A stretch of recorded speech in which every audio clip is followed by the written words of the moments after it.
Last time I checked, it was 1-0. All right. It's Lock and Load Monday, people. And there's 24 hours, less than 24 hours to go before the Peruta oral arguments, the Ninth Circuit Court, the Browning Building. And we're going to talk a little bit about the Peruta and rampaging crocodiles and some sharks. So, welcome to Lock and Load. And let's get started. Trust me, you'll love it. Yeah, it's better than pizza. So let's see. We have Peruta going at the Ninth Circuit Court. In case you haven't heard, has a YouTube channel, and at 3:30 Pacific time, the en banc panel of 11 judges is going to be hearing the arguments. You could hear it live on the Ninth Circuit Court website, and it's all about the carry permits being issued, carry permits being denied by in the Peruta versus the San Diego case, and Camilla Harris, a Democratic State Attorney General from California, and also Prieto versus Richards. It's the same exact case, and they've been combined together.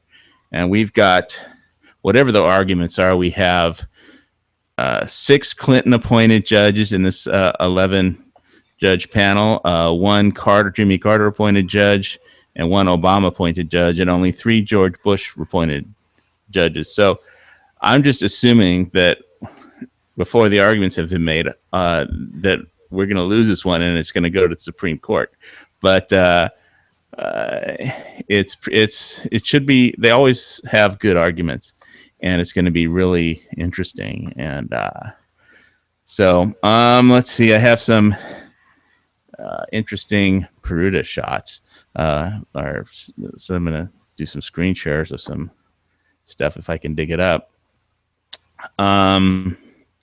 We have a lot of briefs from just everyone. I'm going to put the link. Well, I think I already did put the link on the gunchannels.com/HVS page.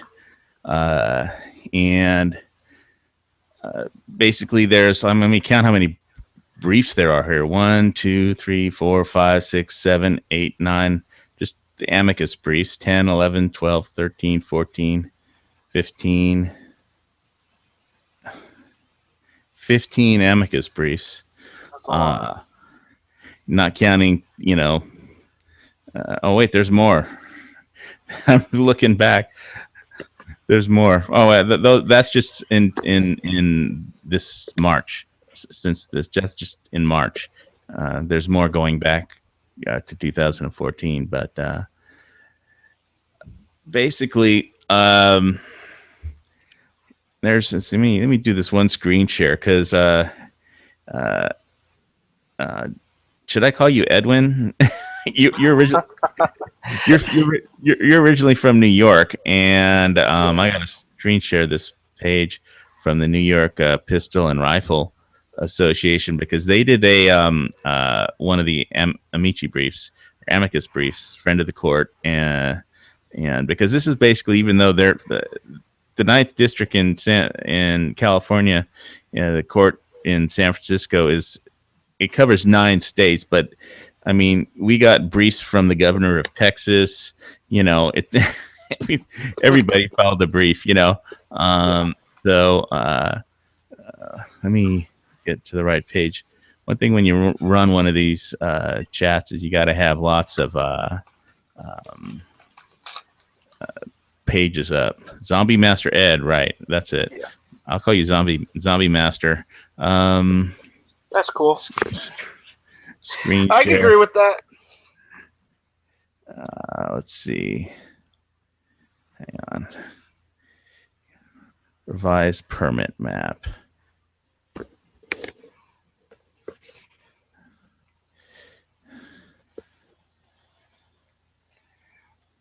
Here it is. You see that? Yes, I do. So I'm going to hit the present to everyone button.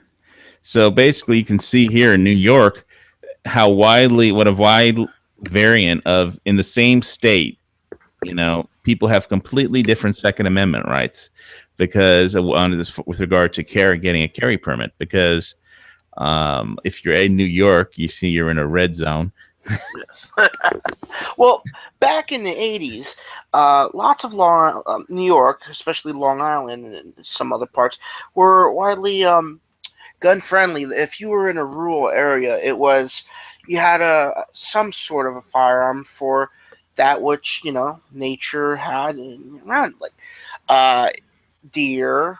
Um, so having a rifle or a revolver, something like that, was not uncommon. Shotgun.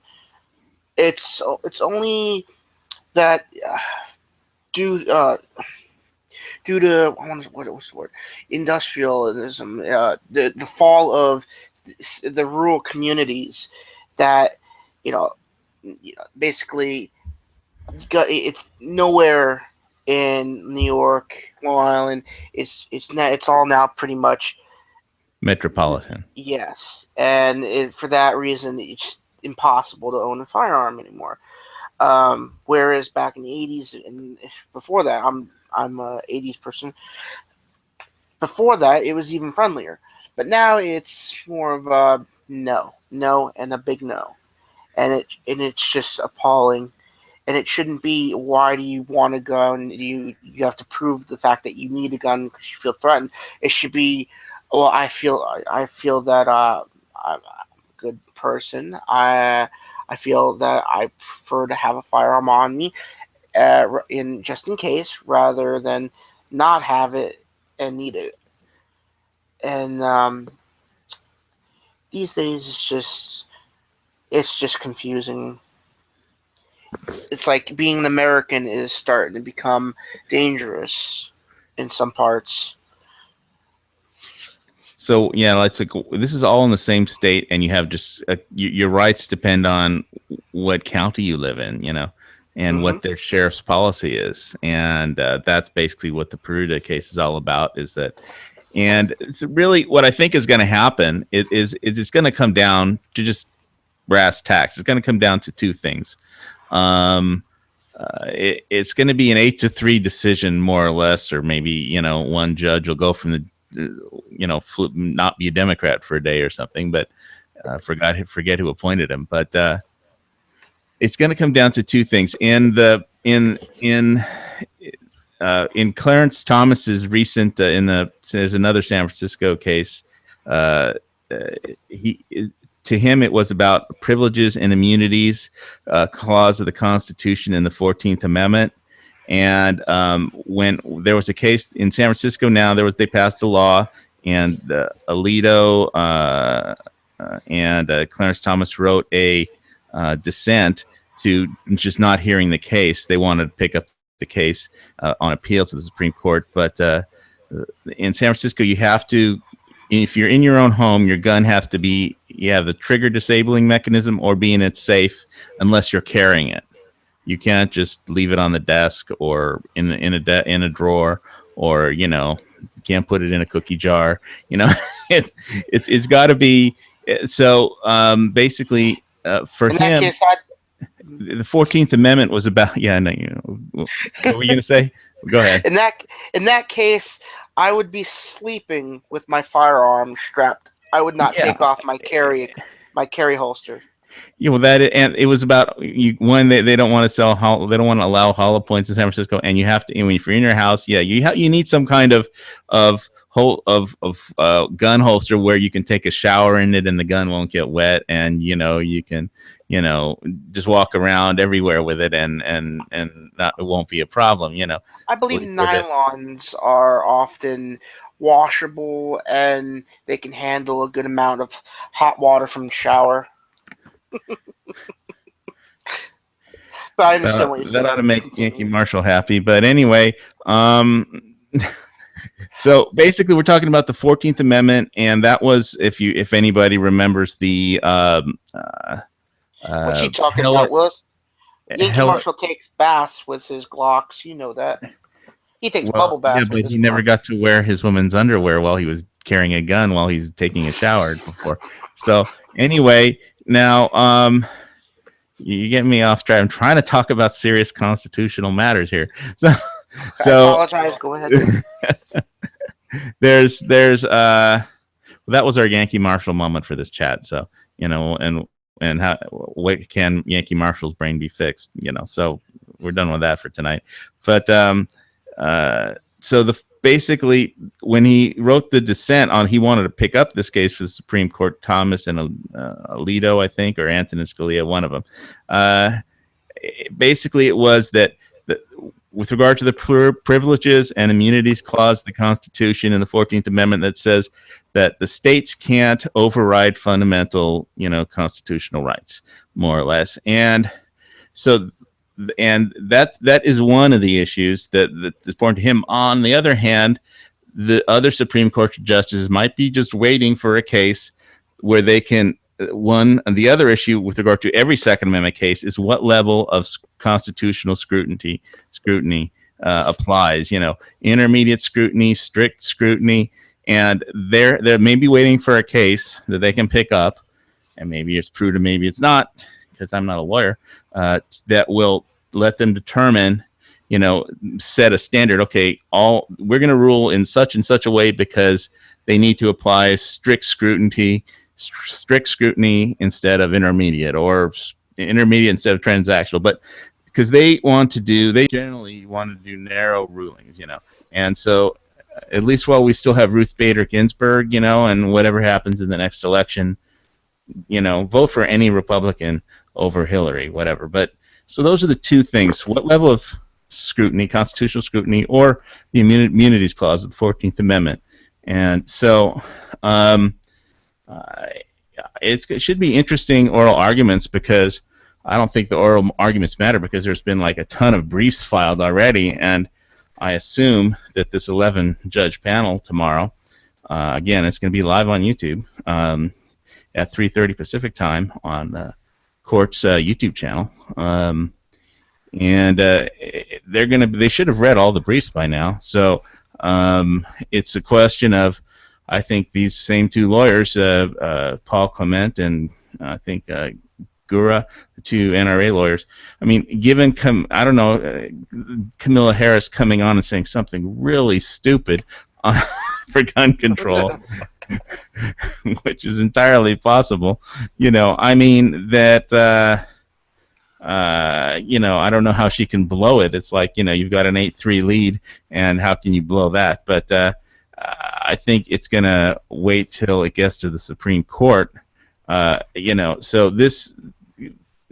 basically we won this ruling, but on the 3-judge panel. But since the Chief Justice of the Ninth Circuit Court is now, which covers 9 states, is the guy who wrote the dissent on the 3 panel, saying, the sheriff's policy was unconstitutional, and you can't, set good cause, and so every state in the Ninth Circuit is waiting, and the Supreme Court is waiting, and there's a lot of chips on this, not on this, how this panel's rules, but whether or not it's going to go to the Supreme Court, and But what about the everyday Joe Schmo, the one that says, I own a firearm, but I don't know about this. We have to wait for these constitutionals cases can take like 40 years to resolve, and it seems like we're closer to the end than the beginning, but yeah, I know just meanwhile there's harm being done because nobody has carry rights. There's harm being done by idiots, and I mean, if you read these rulings, every excuse they give doesn't really work. Makes sense. So I'm going to hit stop on this screen share, but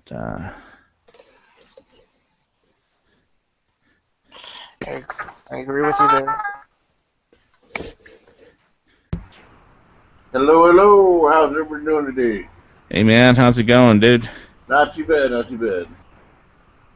Yeah, we got competition today again. Young Guns usually goes on Sundays, and they went on Mondays, so that's the way the cookie crumbles again. I was just over at the Never Enough chat. How did that go? Oh, Was it it was all, cool. was it all about Game of Thrones or?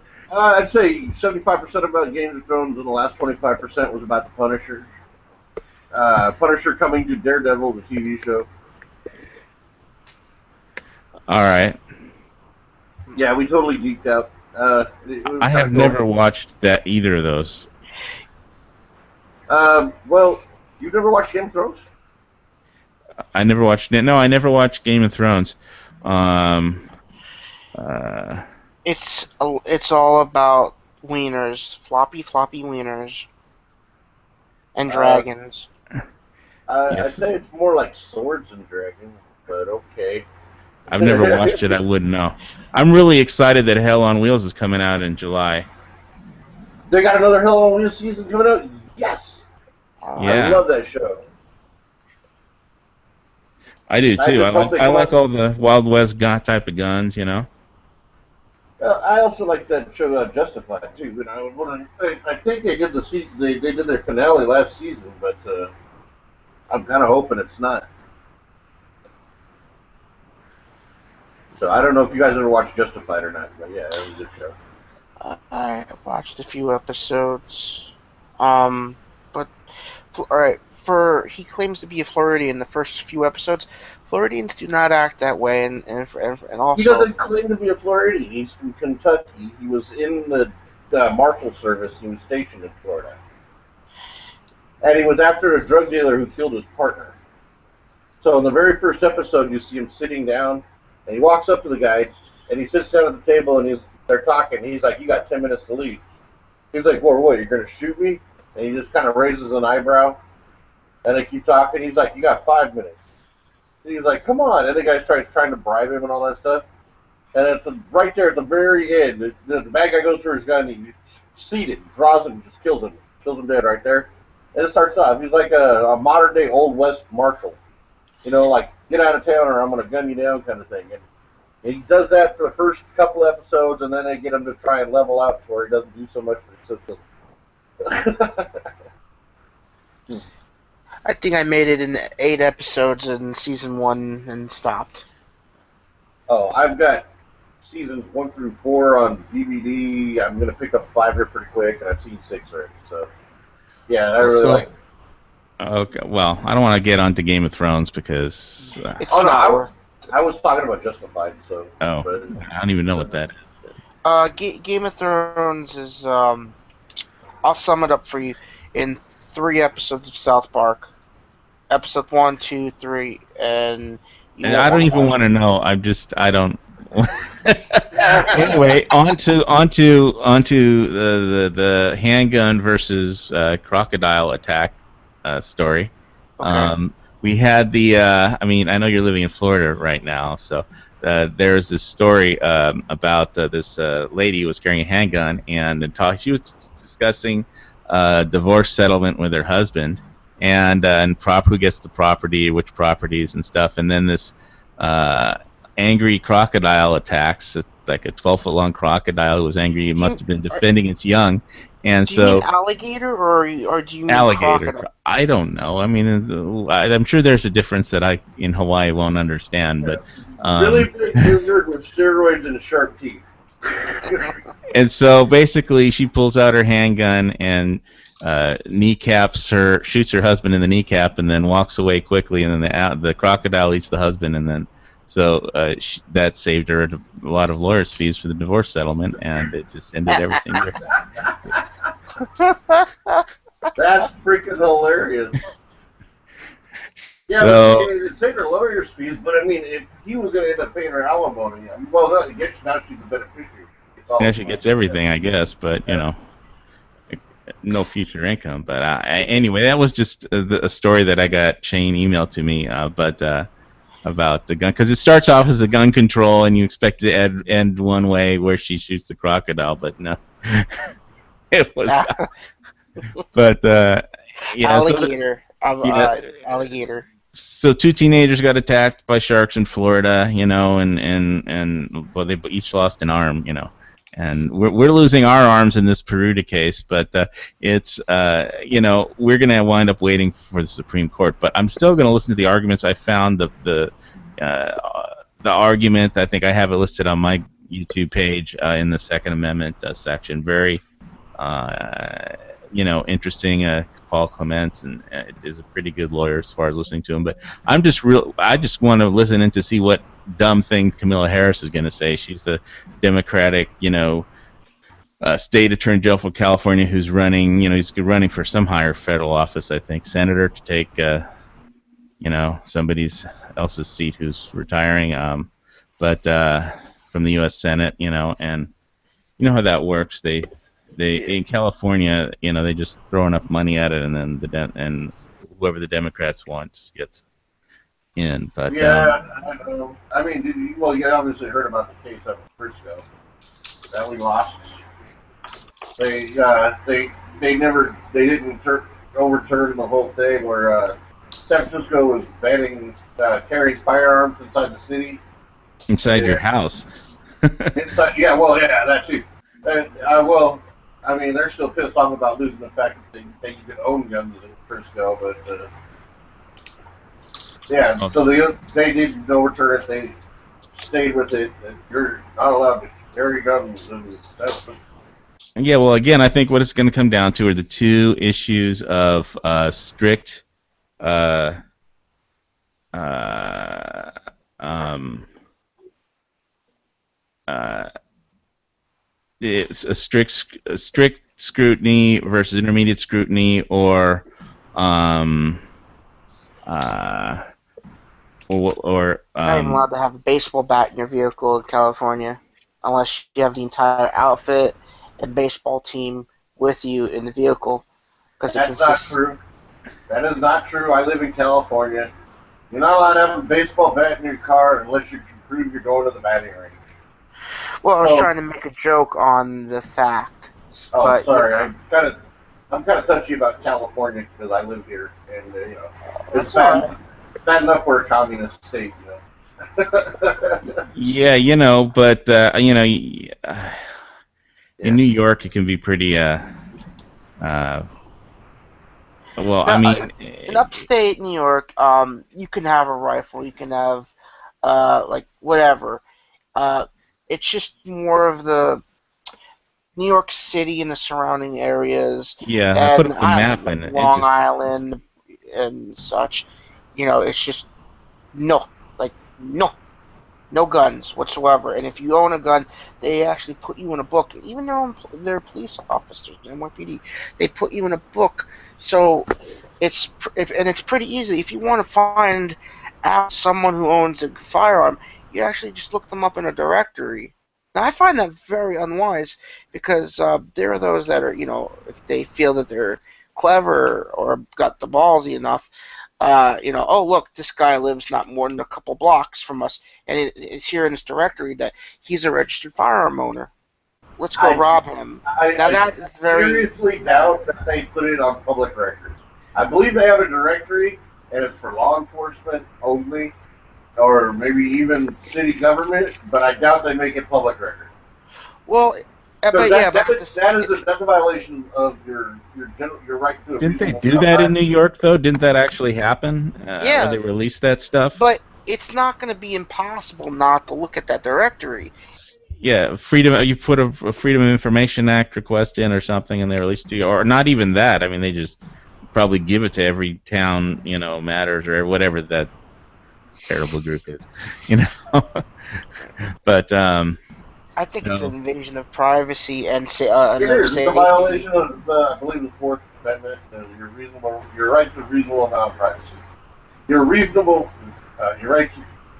Yeah, I know. It's like America went through a lot of stuff without having to tear up the Constitution, and I think we can get through, everything else that's going to happen in the future without having to tear up the Constitution, and we can follow the Constitution just fine and still have the ability to protect the nation and ourselves as individuals, and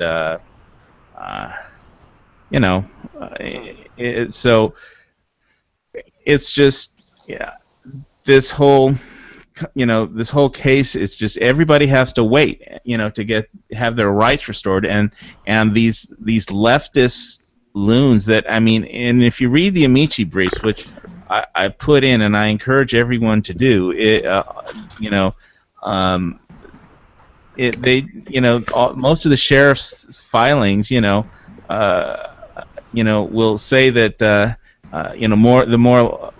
there is no, when every town, or Brady organization files a brief that says, chaos will ensue and people will be shooting each other in the streets and gunfights will be like OK Corral every day. That never happens when you have licensed carry permit, because most of those people follow the law. I mean, 99%, and that's been proven, by scientific studies. It's just, it, it's these, it's, you know, and so that's all when, as soon as I hear Hillary Clinton, I can't listen to her for more than 30 seconds without, I just, I just have to, watch the cartoon channel or something because, I mean, you know, so I'm just praying that people will vote for any Republican, and even if they don't like him, or her, so get out and vote for any Republican, please.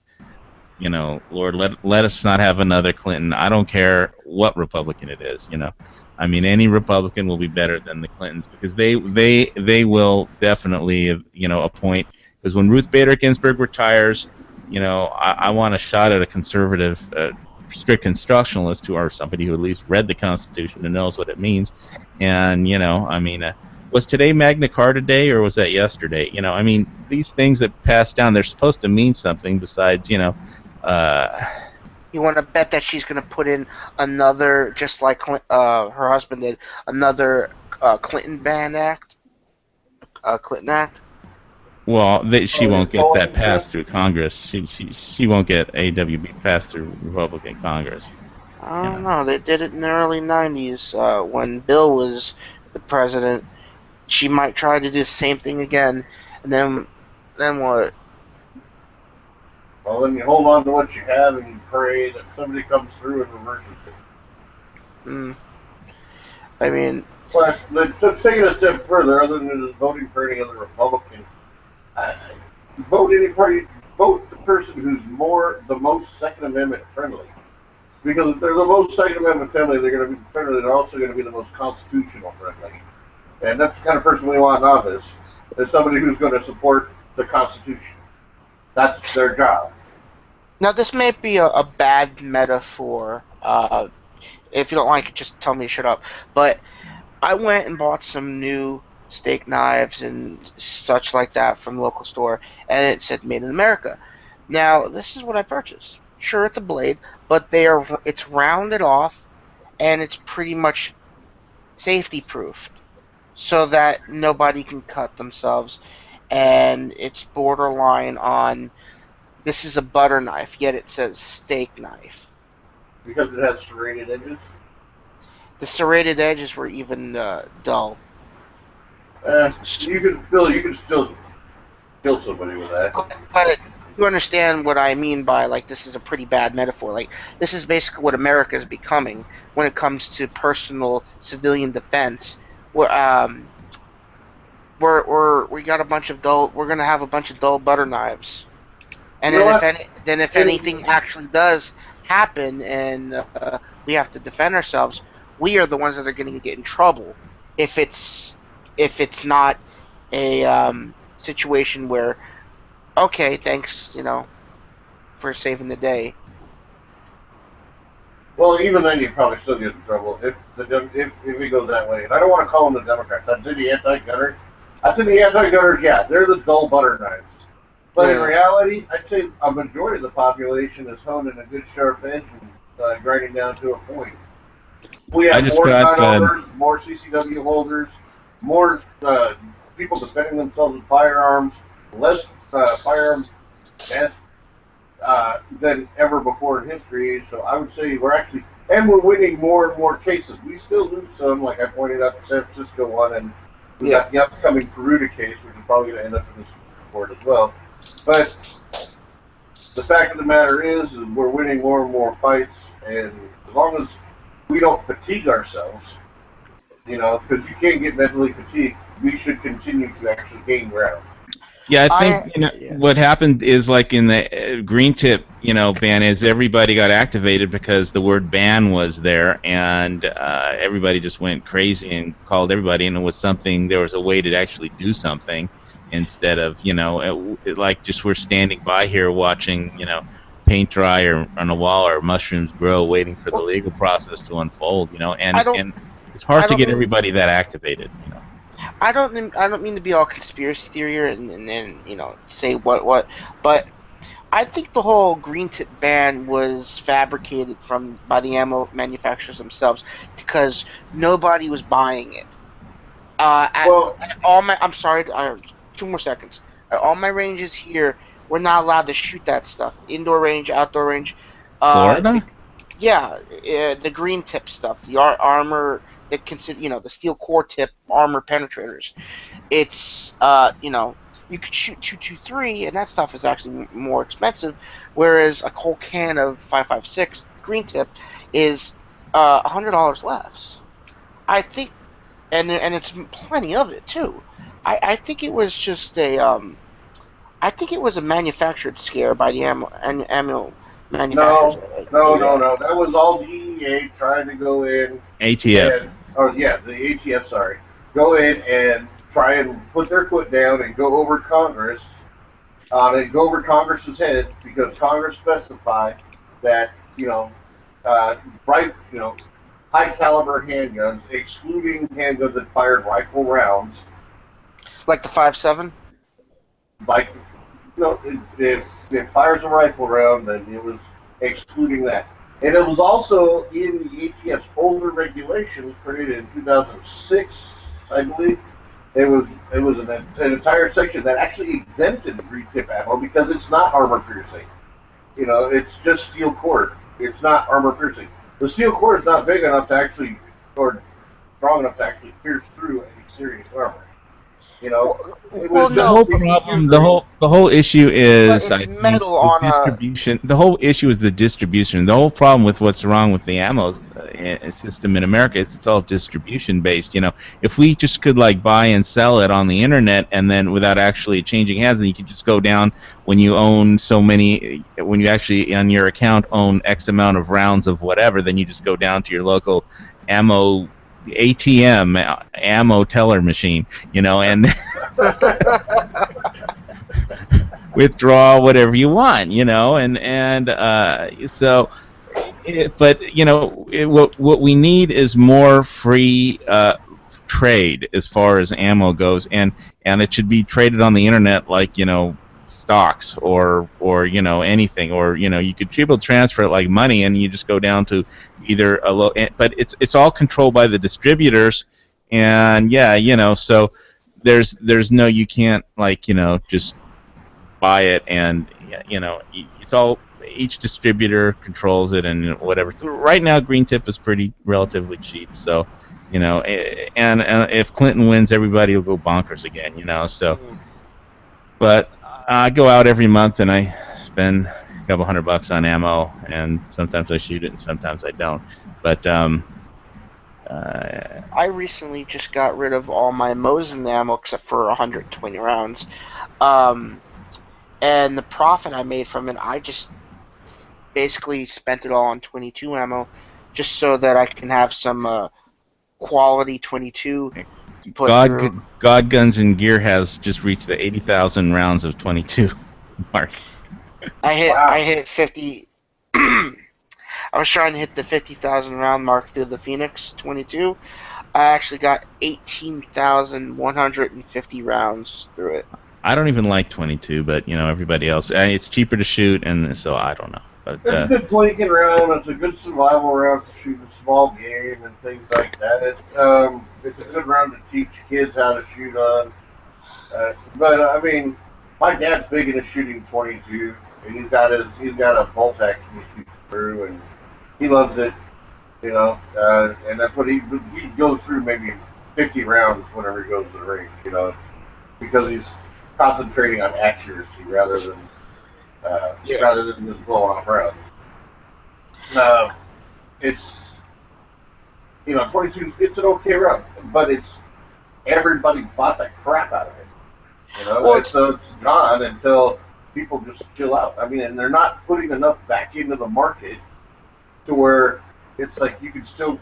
It's still limited to like $3 per person when you go to buy it. The only crap you can generally find is not super expensive stuff, and yeah. that takes away the whole point of the 22.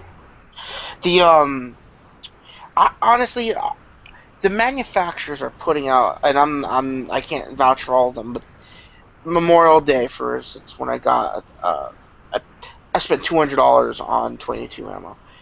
Uh, they're running 24/7. The machines are not stopping. It's that some people are just keep creating a panic. They want to keep having uh, a, I don't want to name names and shit, but neckbeards basically. They want to keep, it's the people that they'll go to one Walmart with their whole family, then they'll come in a couple hours later after going to several other Walmarts in different clothing.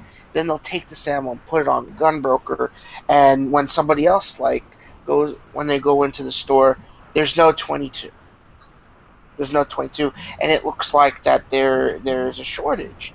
When in fact there is no shortage. Some people, hoarders that want to resell it and make a extra buck on Gunbroker and stuff, they're getting it all and just Well, that creates a shortage for everybody else. yeah, That's and why that's places are limiting people to three boxes per person.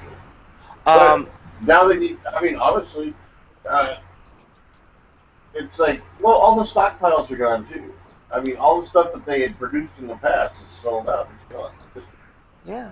So All I can get at my Walmart is the bulk box of crap, which actually I've almost gotten to several confrontations with this one particular person there, which I don't go to Walmart.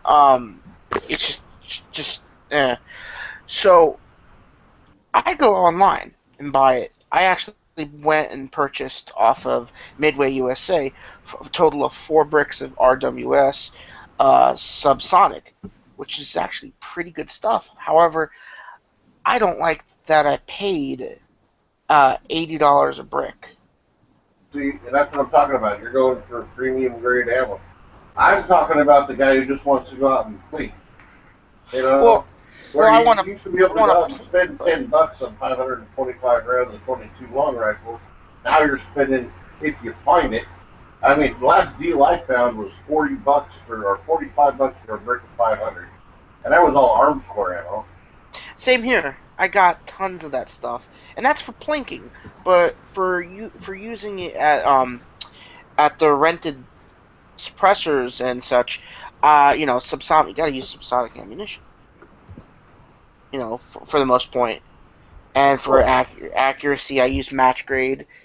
And arm score though is hyper velocity.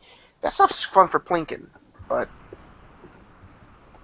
I don't do any hunting though. So that's all that's good for. And that right there is also $60 for a brick. like I said, I found it for 45. A friend of mine picks them up for 30. And like if you look, you'll find the deals, but still, it's still 200 to 300% markup over what it was back in the day. You True. know,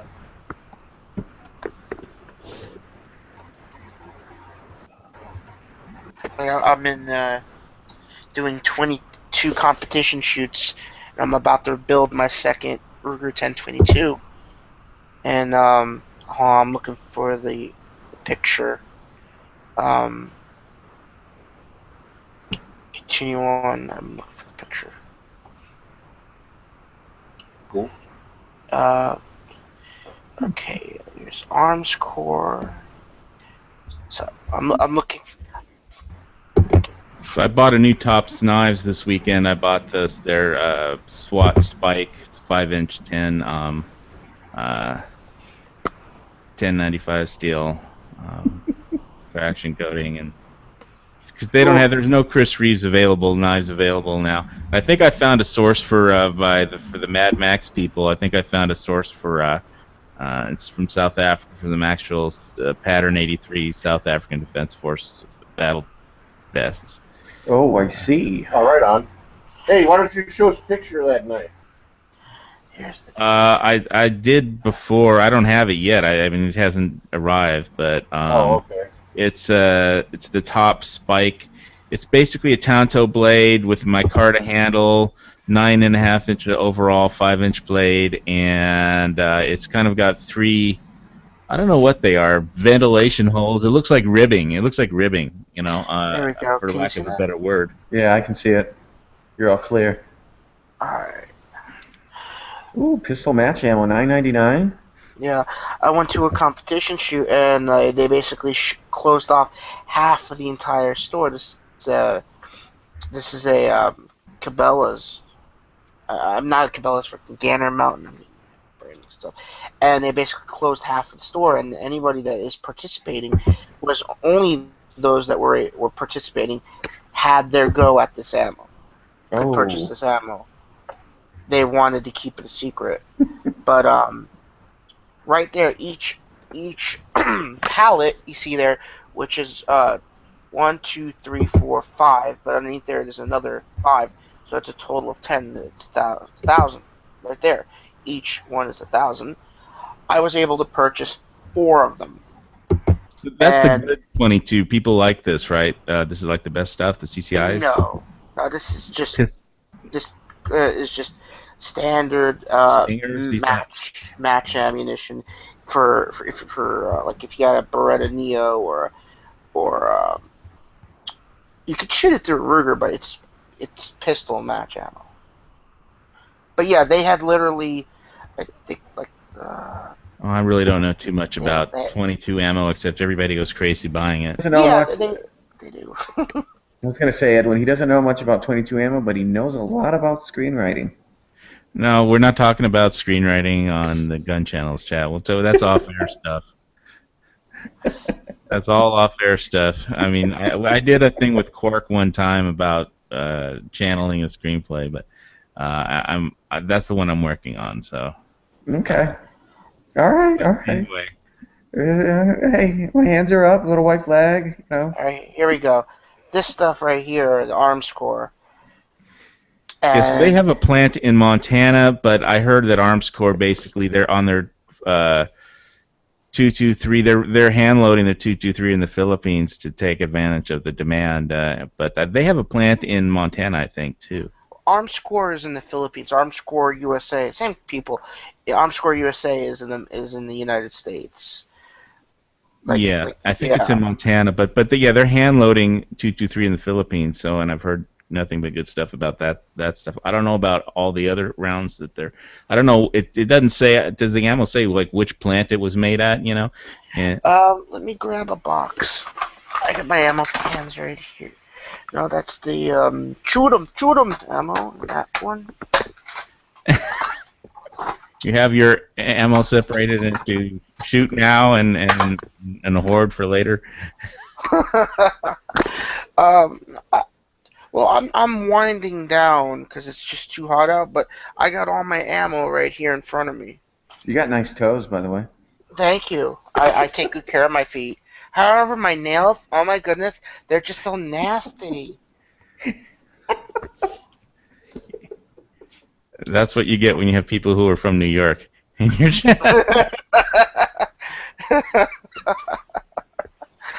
Hey, no, don't. You could get the don't make fun of cuticles could be pushed in a little bit, you know. You can those could be squared off. All right, here we go. I got some Aguila Sniper Subsonic, and then Ooh, nice. there we go. I got 12 bricks actually of this Arms Corps. Let's see.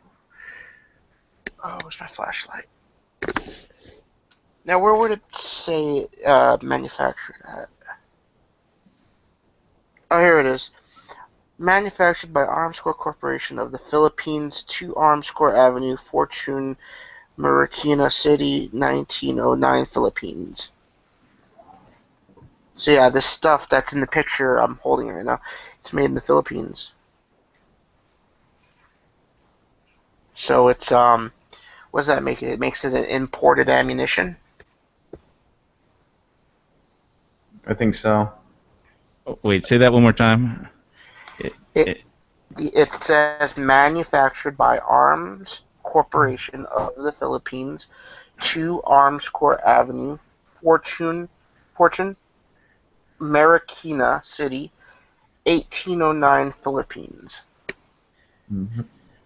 and what? So yeah, well, maybe they're making it. Well, I know they have a plant in the U.S. in Montana, but I mean, Yeah, so but this doesn't even say Arms Corps USA. all It right, just go says ahead. Arms Corps Precision.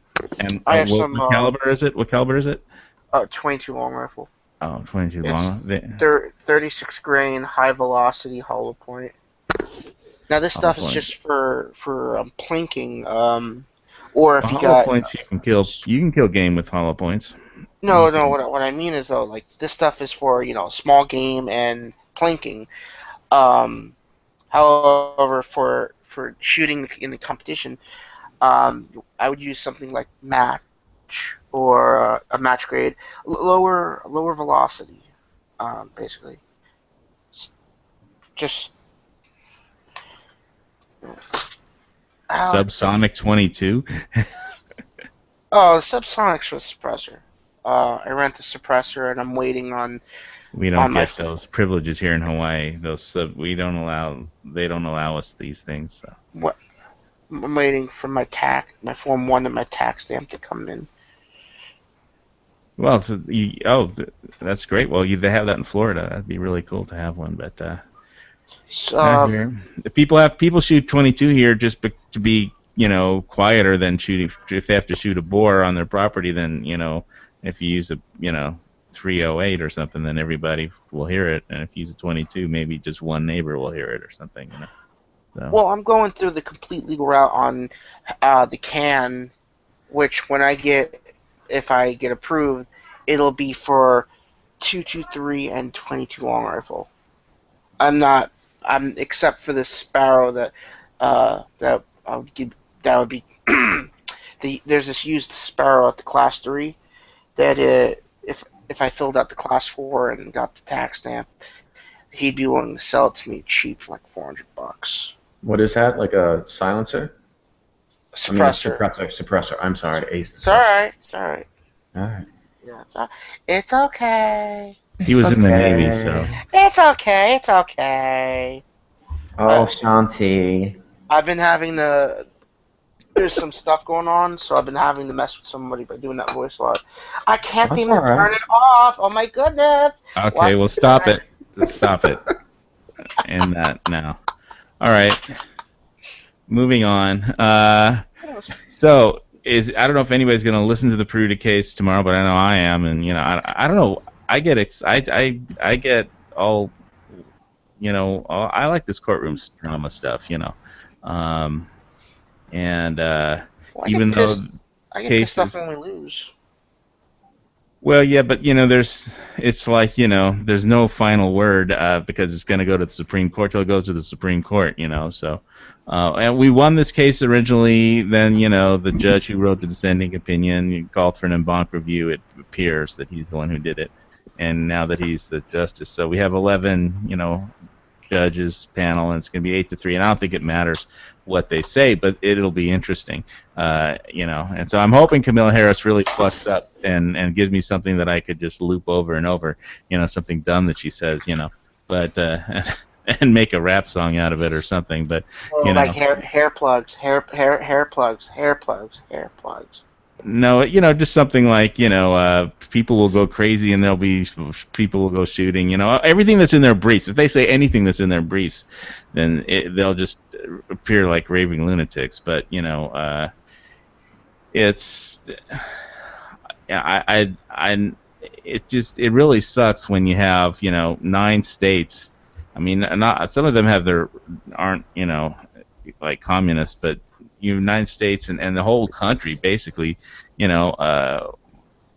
just waiting for the courts to actually do something. And the courts are almost, the judges would prefer that the politicians do something, and which comes down to people voting, and so it's like, if you believe that the Constitution is what it says, the words written on the page actually mean something, and then and meanwhile you have all your rights denied to you by some idiot police chief in your or in my case the state of Hawaii, some idiot legislature and the mayor. By the way, my uh, Mayor Kanoi putting video that I made on him, poking fun at him, where he put the Korean Hostess Bar chicks on the state government credit card. It's got over 900 views now. So Nice. Beautiful. So I guess that's my contribution to politics in my area. I'm probably going to try to check out the Peru case, but honestly, I get so pissed off when these people start spouting gibberish. They're gibberish with no education or on their part. It's all just pure speculation. Yeah, but when they're the lawyer, but since he's the state attorney general, if she says something dumb, it'll be just that much more funny. The problem is she could say something dumb, and it could end up biting us in the ass. Because everybody's like, well, she's the state attorney general, she's got to know what she's talking about. It's stuff like that just. Did you hear the last? Did you hear the last? Did you hear the original Peruta case? I mean, the last oral argument with Paul Clements. I mean, it was the lawyers just said some really dumb stuff, and it was the judges laughed at her. So that was in the Baker case. That was in Baker versus state of Hawaii versus Police Chief Kiloa in Honolulu, where nobody has ever been issued a gun permit, to carry permit, a carry permit. Why is it that nobody in Hawaii is allowed to own a firearm? Carry. Oh, why aren't we allowed to own a firearm without a permit? Because our politicians are stupid. I mean, it's Hawaii seems to be just as bad as current New York. I've been thinking, if you put since exceptions are allowed for fishing implements, if you don't have any ammo in your AK and you put a bayonet on it, you can use it to go fishing, right? You can just stab at your fish. Why not? Spearfishing. Spearfishing, well, you could protect yourself from sharks. That's true. Spearfishing was actually a sport, so I'm just saying you could say that. My Glock fires underwater. I mean, I could, Yeah, but I don't know if you'd actually want to be underwater with it when it shoots, because the concussion would probably deafen you. Well, I don't know about that. I mean, I have a couple AKs, but at the same time, if there's a 9-foot alligator in my backyard, I can't say, well, I decided to use the AK because it's a big cartridge and it was right there. Yeah, well, if you have a 12-foot alligator or crocodile, then yeah, you'd probably want an AK or something. No, I have an AK, but if there is I've had 12-footers in the backyard before. If there's a 12-footer in the backyard, I use the 357. 357 Magnum revolver, or Yeah. how long is the barrel?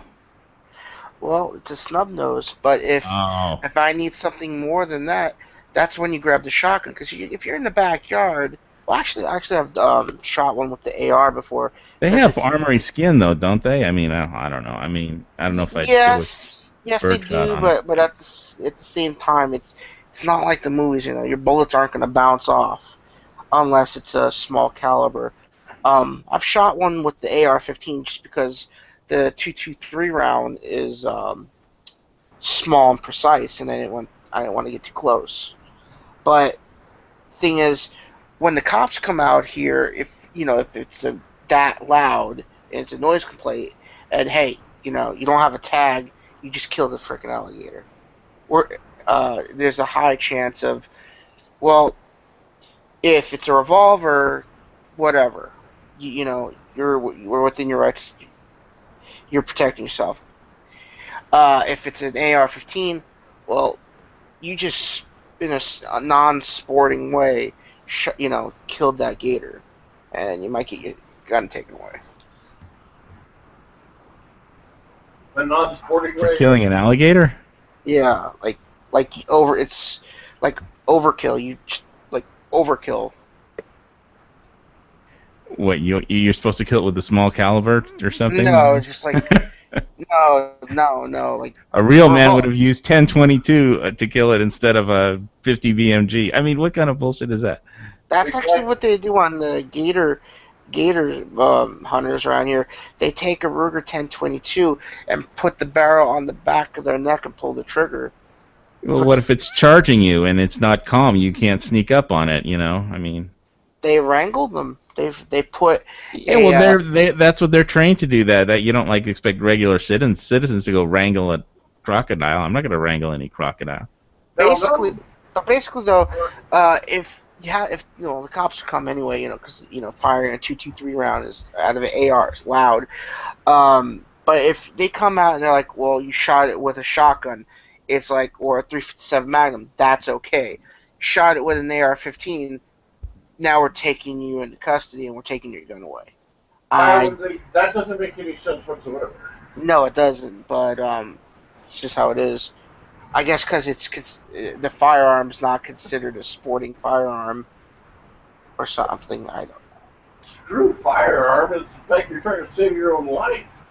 I mean, then again, I guess you could go inside and run away from the alligator or whatever. But Well, I would just take a picture of the crocodile's teeth to show in court. Alligator. Basically, here's the teeth that were attacking me.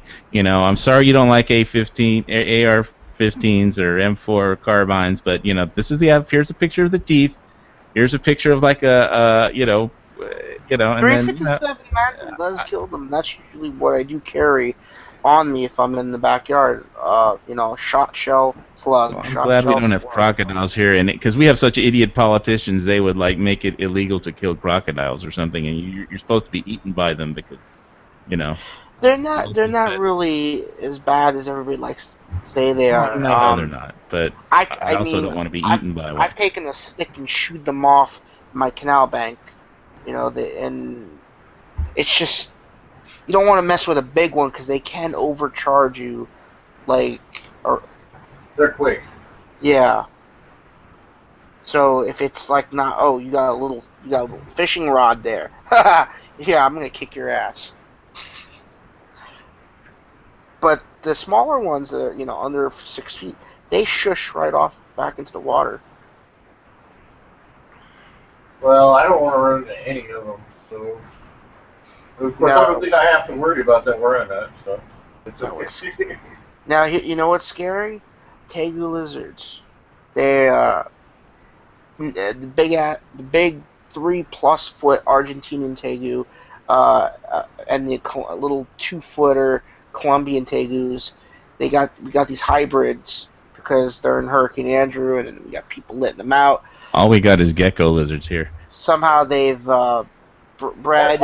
Now we get these spotted, swirled, super extremely vicious, like almost like Komodo dragons. They're from Basically, somebody brought them up from South America, probably, right? they yeah, pretty Is that where much. they're from? Is that where they're Any from originally?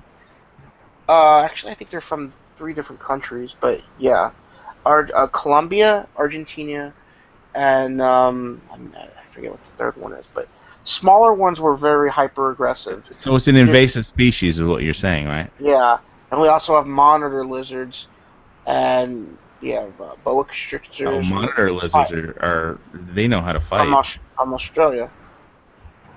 We also have I actually have only seen See, I was one thinking about Florida might a- be a nice place to move because of the gun laws, and now I'm finding out there's lizards anaconda. everywhere, man-eating lizards and shit. Yeah, yeah.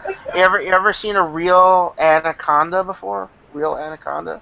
I've only Maybe in a seen zoo them when I was a once in my kid. life, and I thought at first it was a water moccasin until its head, which was the size There's of a. basically no native snakes in Hawaii, so. Oh, that's right. we got rattlesnakes out here. We got actually some of we got timber rattlers, diamondbacks, southern prairies, coral snakes in California too. Yeah. Well, they're not as prevalent. They're more. I mean, really, you hardly ever see them. But we also got California kings, which look a lot like coral snakes. The way you tell them is like red next to yellow, you're a dead fellow. Red next to black, you're a jack. So, Yeah, I always forget that rhyme when it counts. Like, it's the first thing that pops into my head as soon as yellow, I you're see a one. I dead look at the fellow. coloring on it. Red and yellow, you're a dead fellow. Red and black, it's okay, Jack. No, no.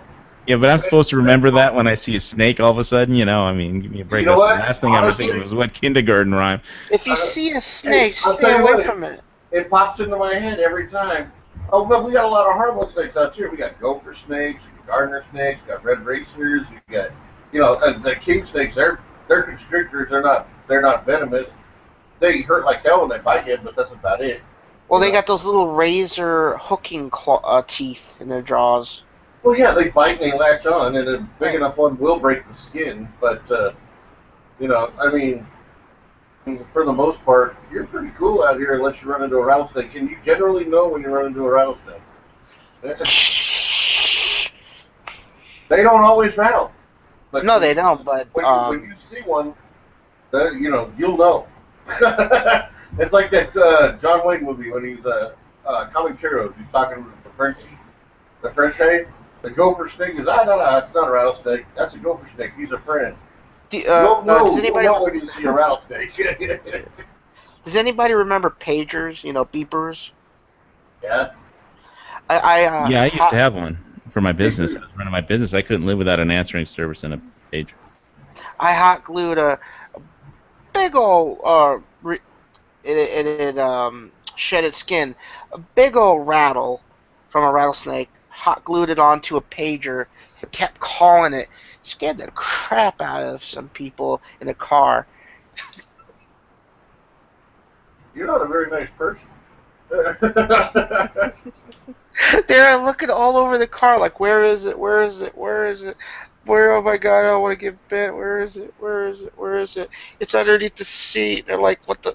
Like, I don't want to stick my hand underneath there. I call it with my cell phone. Shh.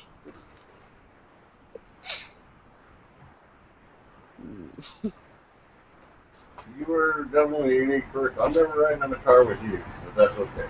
Now you'd hear a shh coming from underneath your seat. We'd have problems then because people would be face planting and I'd be jumping out the car.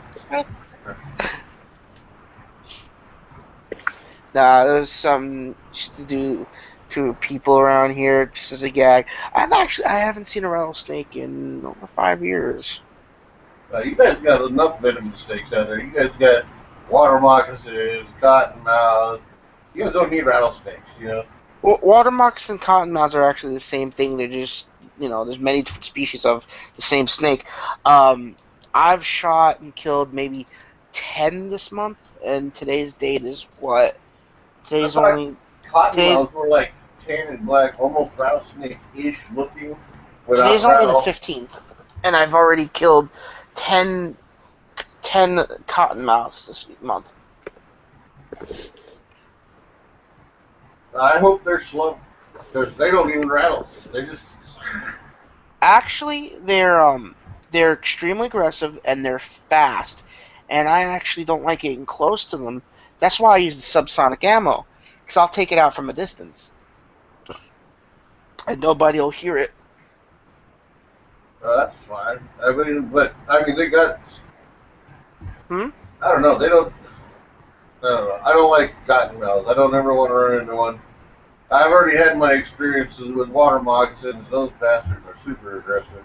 Yeah, those are the ones I killed most, and let's see, this month I've killed 4 brown ones, and one of them actually was sort of a green and brown.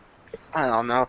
I think it was having identity issues, and the rest were those really big, right off from the book, black with the pink and white mouth. They stand their ground and they hiss like a cat, just Uh, terrifying creature. I don't ever want to run into one. How about you there, Clay? Well, I've run into a few snakes just hiking in Zuma Canyon, and Yeah, I've seen coral snakes and rattlesnakes, and they pretty much don't bother me. But if you fall into a crevice or something, you might not have a chance to Get away. get away, or yeah, you might just get bitten before you can do anything because they react and just it might not be in your control. I thought you didn't have any snakes in Hawaii. I originally moved from. I've only been here for 12 years or so, or something like that. I'm originally from L.A., so Los Angeles. yeah. How are the shoes? What shoes? I'm sorry, I'm just messing with you. No, it's just LA. Nobody I got walks in L.A. What do I need shoes for? We drive. it We was see. it was a attempt at an old joke, but I screwed it up. Yeah, you got it. It's all in the timing. Yeah. Yeah. So you get anything new over there, Brian, lately, or because all I got new No. is I got the Tops knife. It was only like $90, just under $90, and I bought they had a 20% off at Spec Ops brand on Flag Day. I Nice. posted it in Gun Channel, so I got the Spec Ops knife sheath that they sell with the Chris Reeves Pacific, and it's the one in Mad Max that they had. So I grabbed that for 20% off. And what else? Yeah, so I just need my South African Pattern 83 battle vest, so I'm going to be working on that. You got your SKS yet? And I'm not going to get an SKS with a ridiculously scope on it. I'm sorry, that's not going to be my long range rifle. You're not gonna go that far, huh? No, I got a Glock, or I mean, I'm waiting for my permit for the Glock that I bought, but so I thought maybe tomorrow. They Can I said ask? 14 to 21 days, but I got my Glock 17, so I'm just waiting for the permit to come Can I through. ask him why'd you go with the Glock over any other gun? Basically, I went through everything except I don't think I took a close enough look at the H&K stuff. But other than that, I went through the PPQ. It came down to PPQ or a Glock 17 because I wanted a 9mm. Okay, so I've got other types of guns, but I didn't have any full size 9mm. I had a compact 9mm, but I don't have a full size 9mm. So I was thinking PPQ has a really nice trigger, but I don't like that there's two. They had two different. I like the paddle. I wanted a 5-inch with a paddle, which they don't make. They had only make with the M2 mag, American mag release, and because I like the European paddle, and they should have one magazine that can handle both because the only difference is where the little cutout slot is in it, and they should have just one magazine with two slots, so it would work in either the M1 or the M2 style of mag release. So it just I feel like basically a Glock 17, all those 4 generations, has been around longer, less parts to go wrong, more reliable, more aftermarket stuff. And I just got a Ghost string trigger for it, or a Ghost connector bar. I mean, sorry. Ghost trigger? Yeah, no, not the trigger one, just the connector bar. Yeah, Ghost 3.5 connector bar. I didn't get the whatever spring thing. I just got the connector bar. And so when I get my permit, I guess I'll go pick it up. And it's so I think that was why I didn't feel. I think that maybe in a couple years I'll buy a PPQ as well or something. But when they finish putting it together. But Did you ever play with a Beretta at the range? it was too. I looked at the Beretta. I didn't shoot it at the range. It's heavier than I wanted. I know they've just fixed the magazines but it has like an open chamber or whatever, and they used to have problems before they changed out the magazines because dirt can get in. But basically, it was heavier, and I like the fact that the Glock is lightweight, and it's great for like a bug out gun or something. And You ever get to try the PX4 Beretta? the Storm Beretta. No, I didn't try it. I've sseen it. I didn't try the trigger or anything on that. They're actually really good. I looked at the P92 and it just seemed too heavy. And but that's more of a compact one. I mean, the Beretta's 4.5 inches. The Beretta 17, and and at 4.51 or something, and The Beretta Glock 17. the Glock 17 and the Beretta. the You Glock guys Yeah, said he the got him Beretta confused. 17. the You Glock got mixed up 17 there. Glock 17 is 4.51 inches barrel, right? Yeah, That's what I meant to say. I don't know what I said. Beretta 17, but it's cool. Beretta 17. I invented a new gun. Yeah, That's gun channels first. John McClane in Die Hard Part 2 said, this is a Glock. This is a Glock 7. It's made of porcelain. It was actually a 17 made of polymer, but yeah. First time the Glock ever made its way in the U.S. film. What on Mad Max or wait, No, no, a Die Hard Part 2. Die Hard 2? Die Hard 2 is the first time a Glock was ever announced in or ever showed in any movie. Was Die Hard 2? You know, Bruce Willis, John McClane. Yeah, but which one was that? Was that the one where he's at the airport in a plane or something? Yes. And okay. Yes, and he says it incorrect. He says this is a Glock 7, and it's made of porcelain. This gun is Porcelain. yeah.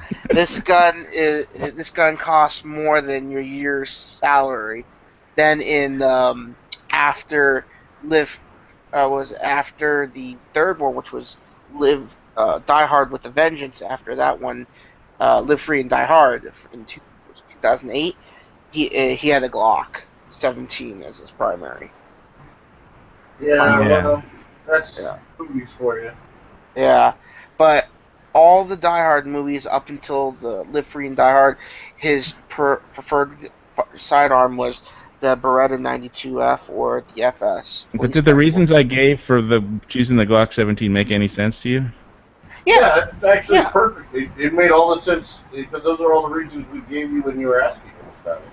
Yeah, it took me like 3 or 4 weeks to make the decision. Literally, I was sitting there at the gun shop looking at. I had a PPQ and the Glock 17 just sitting there. I was looking at them for like half an hour, just comparing them and thinking about it. And that's after talking to everybody on gun channels and everywhere else for 3 weeks. Oh well, that's where you made your mistake. Yeah, I got If you're every happy with opinion the- on every kind of gun, and it was If you're like, happy with the gun, that's all that matters. I don't know. I'm waiting for my permit, dude. You'll Well, like it. Yeah, No, I'm but seriously, hoping tomorrow. Don't ask the people on gun channels because all they ever do is Glock, Glock, Glock, Glock, Glock, Glock, Glock, Glock. No, Glock, it wasn't Glock. It was the people were talking about. I believe me. There was people were talking about everybody's gun. Cork was disappointed that I didn't buy a PPQ, and good guy with a gun had everybody was told me about Ruger 95, Ruger 95. No, Ruger 85. It was Ruger 85. Whatever, but anyway. I was the first one to bring the 85 up because you asked me. If I had my choice to take any gun with me, if I had to go, which one would I take? I said I'd take my 85, Ruger P85, because it's the most reliable, most dependable gun I got. I just picked up this last month a used Ruger SR22 for $250, and sent it. I had to send it to Ruger to get fixed. The second day I owned it, it broke. It was already broken. I didn't realize it. Takedown lever was busted. I got it back. Can you believe this crap? They gave me a 9-pound trigger reset. 9-pound trigger brake. What for? Really? Yeah. The SR-22 is just a little tiny 22, a little semi-automatic 22. You want to know what your problem is? You bought an SR22 instead of buying a Mark III or a 2245. Huh? Couldn't hear you. You should have bought a Mark III or a 2245. I couldn't find one of those. Not that I didn't think of it though. It was between the SR-22 and the Walther. I'm thinking I should have. Got the Walther. Well, the one P22s are P22s is a good gun. My mom has an M&P22 and she loves the hell out of that thing. Although she likes the Ruger SR9 better, but Oh, I'm talking about a little 22 long rifle pistol, blinker. Yeah. Yeah. Well, I Um, mean, I said my mom has an MMP-22. My dad has a Browning 22 Buckmark. He loves that thing. That thing is beautiful. that's cool. Okay, so if you guys are out there on the external YouTube, I can't really monitor that at the same time because I just have a laptop, but and my whole computer will implode. But so you might want to join Gun Channels and check it out. And if you sign up at gunchannels.com, I'm gonna be, and then you can go to gunchannels.com/HVS, which is my like little page on Gun Channels because I'm Hawaii Volcano Squad HVS, and I'm gonna do a patch giveaway in a few minutes.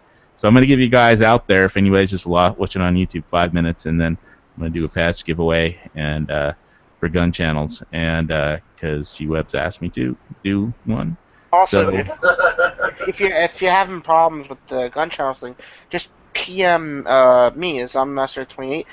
In the PM, I can just give you the link because my laptop is freed up. I can message yeah, more. right. But they have to sign up for gunchannels.com. It's free to sign up at gunchannels.com, and so check it out. There's a lot of crazy people on here, and they all own guns. So it's like it can be strange, but if you want to learn about guns and stuff, it's a good place to be. And if you want to follow the Second Amendment cases, well, at least I know I do, and T-Webs has every second matters on the 2nd of every month, so I guess July 2nd. There's almost always a chat about Second Amendment issues and court cases and legislation and stuff. And like I said, tomorrow's the big day. I'm going to be and YouTube the Peruta case at the San Francisco courtroom at the Browning courtroom. Browning was actually the name of a judge, not just a gun designer, but which is strange. But they're having this at the Browning courtroom. But yeah, but it's on the YouTube. You can just listen. They stream it the courtroom live on YouTube. So and it'll be after they finish, they post it on the YouTube channel. And so if you're interested in that, I put the link in my last video on my channel. I'll put it on this one too when it posts. But to the actual, it's 3:30 Pacific Standard Time, and it's tomorrow. So you might want to hear what the lawyers have to say before we lose, and they start writing their appeals to the Supreme Court. So anyway, I'll give you guys a couple minutes, and then I'll do a giveaway, little quick contest here. So. I totally love your optimism there, G-Webs. Or I'm not G-Webs. I'm not G-Webs. Don't get me in trouble. I get into so much trouble already. Just I didn't mean to insult G-Webs. I'm sorry. No, you're paying him a compliment, but whatever. Now you're gonna get in trouble. He won't be interpreted that way, I'm sure, since I'm like relatively new. I have a giveaway running right now. I'm giving away a High Tower Armory 9022 stock. It's basically a P90 stock for the Ruger 1022, along with a bulk box of Federal Auto Match. Wow. How do people enter? You just subscribe, leave a comment saying, "Hey, I'm in. I want to subscribe. I want to in," and you make a video, saying at least one positive thing, basically a shout out video, and you just link it to the video. That's it. Oh, so what's your on your YouTube channel?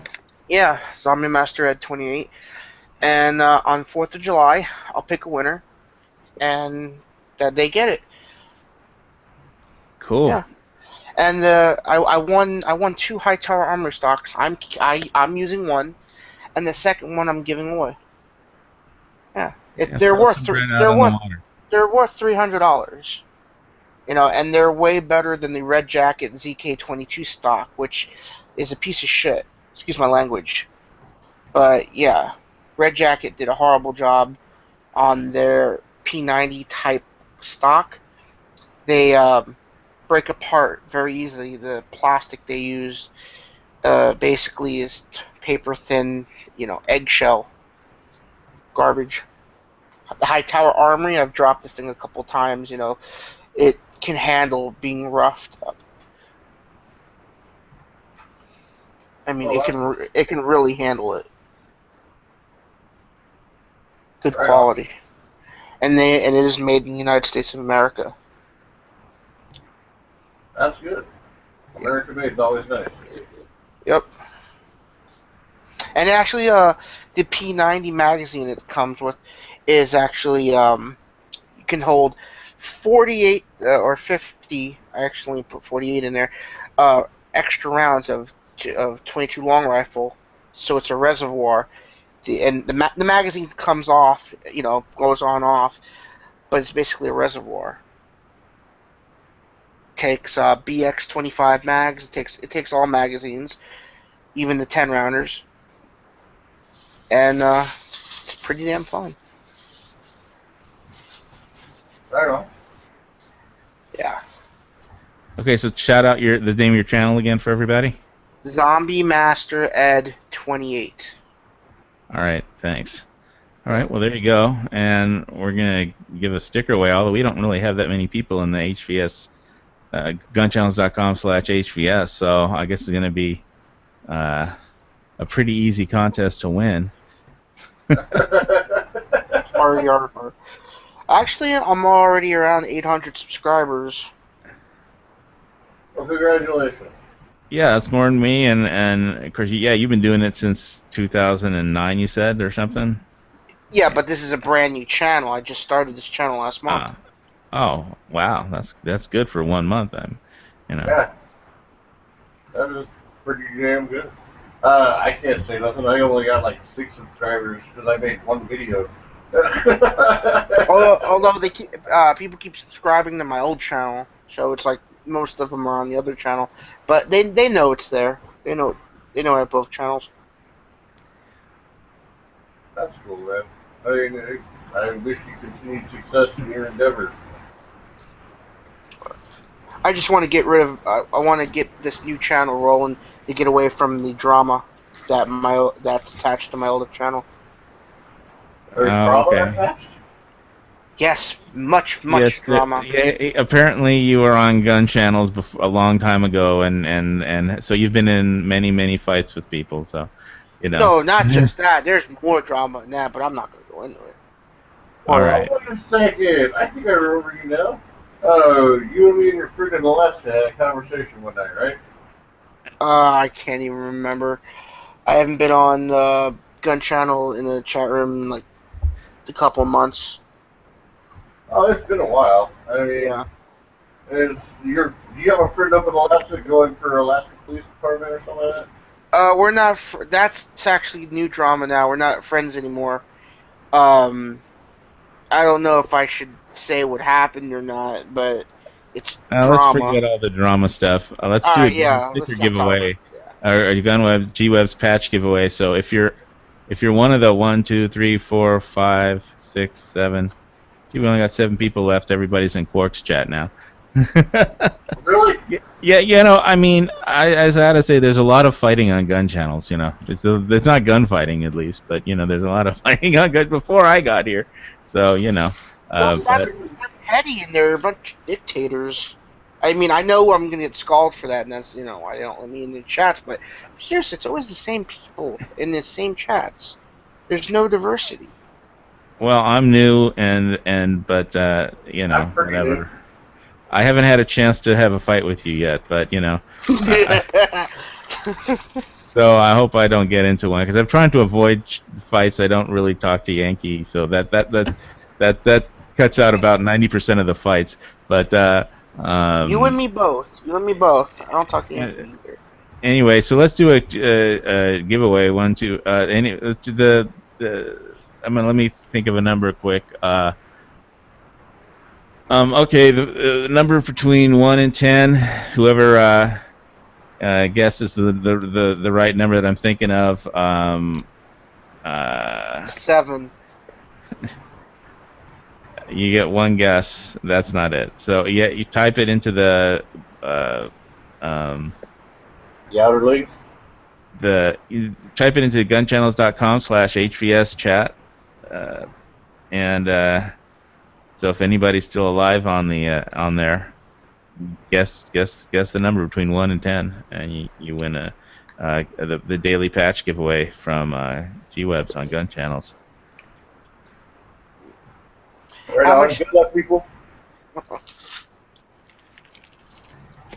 Okay, Sean Ponnery, you got it. It was 3. You won. Yay, Sean!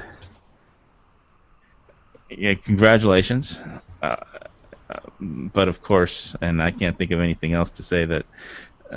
Anyway, Ponnery means something else than Connery, but anyway, you won. Send me your info, and I'll forward it to GWebs. And with the email, hit the email link, and if you want to send me your mailing address and a name, I'll just forward that to GWebs, or you could send it to GWebs himself, but send it to me, and I'll definitely send it to him. And then you can go to the he has a Sean. I think Sean won from me before. You won from somebody else. Oh, okay. Well, GWebs has your info. Then just pick a patch. He's got that patch giveaway page, and he has a bunch of different patches. So, yeah,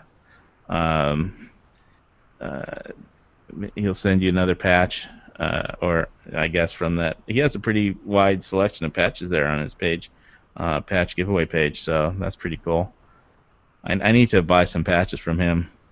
I can't win my own giveaways. I think of the number and guess it. That won't work. So I'm I have to pay for them. I'm sitting on around 200 plus patches that says Zombie Master Club on them. Oh, right on. Well, I you want tried to do that. a giveaway before? Well, I already tried. Nobody wants them. Nobody wants them. All right. I'm not. Somebody type this in the lobby chat too. I'm not G-Webs.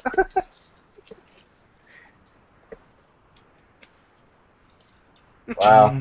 Sean Ponnery won the daily patch giveaway. So, Hawaii, what does pawnery actually mean? Well, pawn means like you just like you beat them so bad you own them. Oh, okay. You pawn somebody. Right on. Wow, that got quiet fast.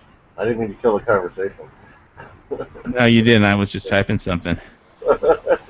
Yeah, And, Mr. Wright just linked the daily gunchannels.com/dpg for all the different patches, and so congratulations, Sean, and have fun with your patch. I guess multiple patches. I guess you want who else did you win on a?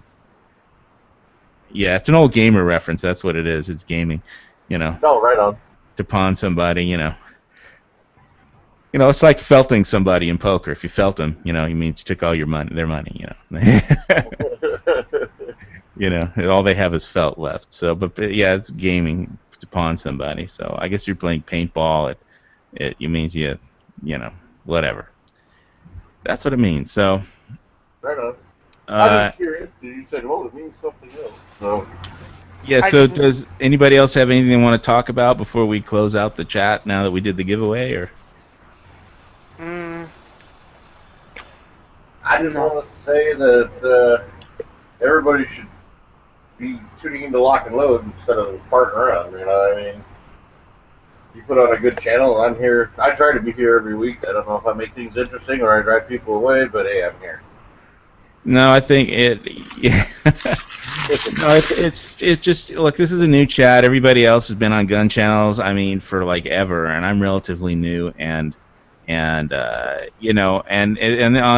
gun channels, if I say I like the Navy, then there's 10 people that don't like the Navy at all and think I'm an idiot for saying that, the Navy was important in World War II, whatever. It just, people argue about everything on here. So, you have a lot of different people with a lot of different opinions, and you just have to learn to work in groups. I'm not that great at that. So I just do my Monday chat, and I try and stay out of everybody's way. Last night I went on when Chris from Good Guy with a Gun came on, and he was going to buy like a Woodstock, and there's 007 and stuff. But yeah, he wanted to get AK Woodstocks, and he thought it was real easy to just refinish them, and and stuff. And I was like trying to set him straight on what a really how it can be a nightmare of a job. And I think I left some stuff out too, but I only spent like 15 minutes trying to explain how to do it. But probably should have spent. But it was like you know you have to. If you're going to use basically the stuff I left out was I think you need a lot of quadruple odd steel wool to smooth down your coats of red dye, and scarlet dye and semi-gloss mixture, and each coat you have to sand down and kind of smooth it out. And then I also left out that when you make your if you use the powder, don't whatever you use, don't mix your red dye with denatured alcohol. Use vodka, but you need to add. The reason you don't want to use denatured alcohol is because they put red and yellow dye and all kinds of other crap, so people can't drink it. There's a certain formula that they just, and it affects the color, which is the worst part. So I use vodka, but because if you're using the crystal powder from Scarlet Rit dye, you have to put, basically what you do is you have one glass jar or whatever, and you have a coffee filter.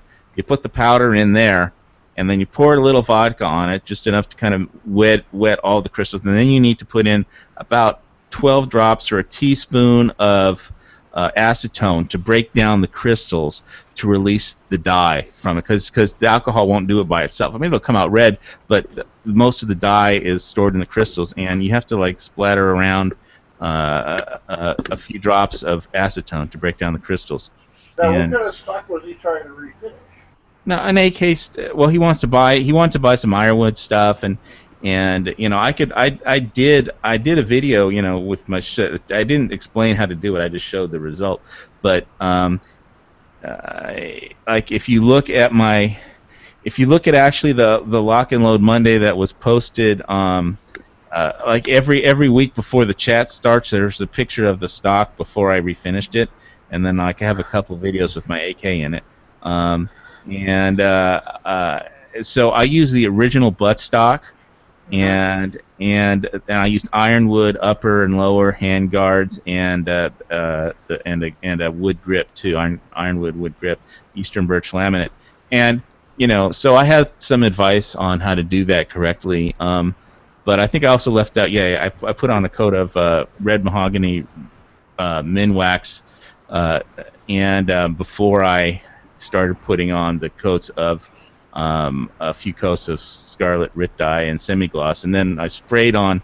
When I was done with that, I sprayed, and this was because curing each coat takes a long time, and especially in Hawaii because it's kind of humid, and you want to completely dry out before you start trying to sand it down with the quadruple odd steel wool. And so I had to, plus I had the problem is that the old buttstock the wood was not in as good shape, and I had to put, you can tell there's a difference even after that, because I needed to put on more Minwax on the buttstock I needed to really help keep the wood, because it was older wood, and it looked cool, but it was just, it had more flaws and more holes and nooks and crannies to fill. It was just, you never know what you're getting into, and plus you have to fit the parts before it's just really a big job, and doing it right. And so I wanted to kind of help him, because he didn't know what he was getting into.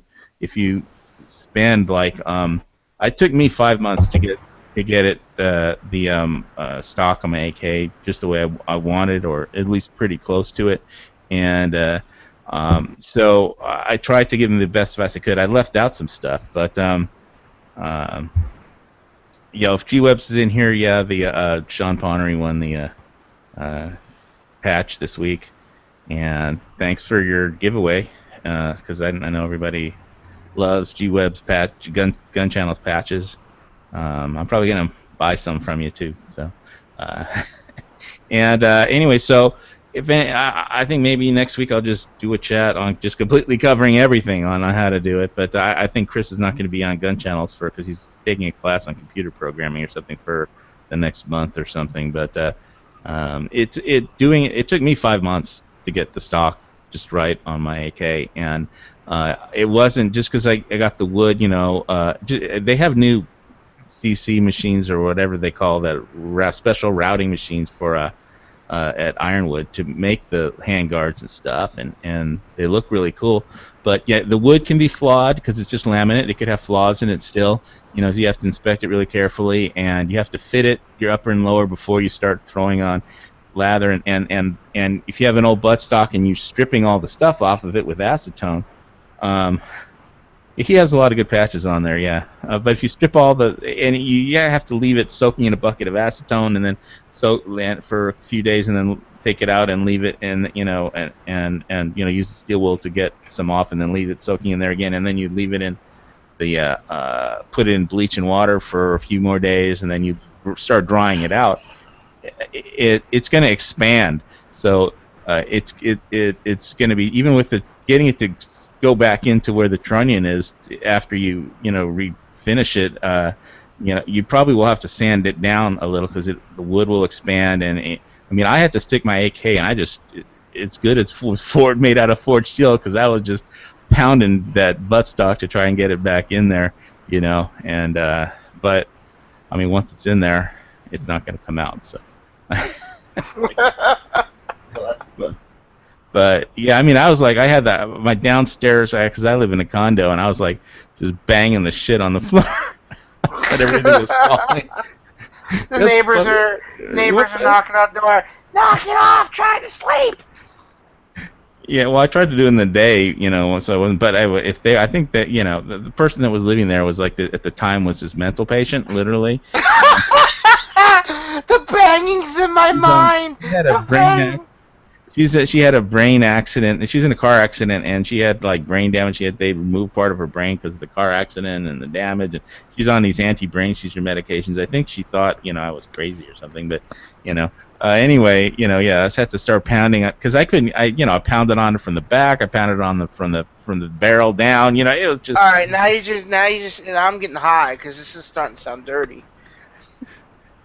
No, I'm talking about AKs putting. I know what you're talking about, and it's just I'm thinking about this AK, and I'm just thinking, oh my god, like. Okay, I don't want to know what you're thinking. Okay, just. Well, no, it was a pain in the ass. It took us like a 5-month. It was a 5-month project. My lanai was taken up with drawing out woodstock pieces and curing it for 5 months almost. And so the point I was trying to make is that the buttstock will expand, and even if it dries out for 5 months, it'll still stay the way it expanded because the wood soaks up all that moisture and water, and the wood expands, and so you're gonna have to sand the little square box that goes in the trunnion just a tiny bit, and you're gonna have to jam it back in. Who was it that said that you could speed it up just like how they cure timber by putting it in the oven? Who was it that said Some idiot. You can do that with. I know people have put in the oven, the AK, the metal parts. You can get like the Rust-Oleum barbecue black thing, and if you have a scratched up piece of the metal, you can spray that and then bake it, at a certain temperature. No, I'm talking about the wood. And it'll look just like the wood. Yeah, the wood. I would never put the wood in an oven. I put it outside, and it would actually the RIT dye and the semi-gloss. It would get like a little. I found the opposite to be better because when it was outside, sitting in the sun all day, it's like the laminate would get a little sticky and gooey. But when I put it inside by the air conditioner just sucked all the moisture out of the place, and that made it hard. That hardened it up. Because it's not sticky. All air conditioners are dehumidifiers. Yeah, so that works better than sticking it in an oven. Whoever told you put it in an oven it just doesn't know anything. To dry it out. If your stock, like if you've made it swell up because you wanted to take out any gouges in the wood. Taking out the moisture after it's already swelled up isn't going to make it unswell. You have to just sand it down. I know, but it'll take out that water though. But it's already swollen up.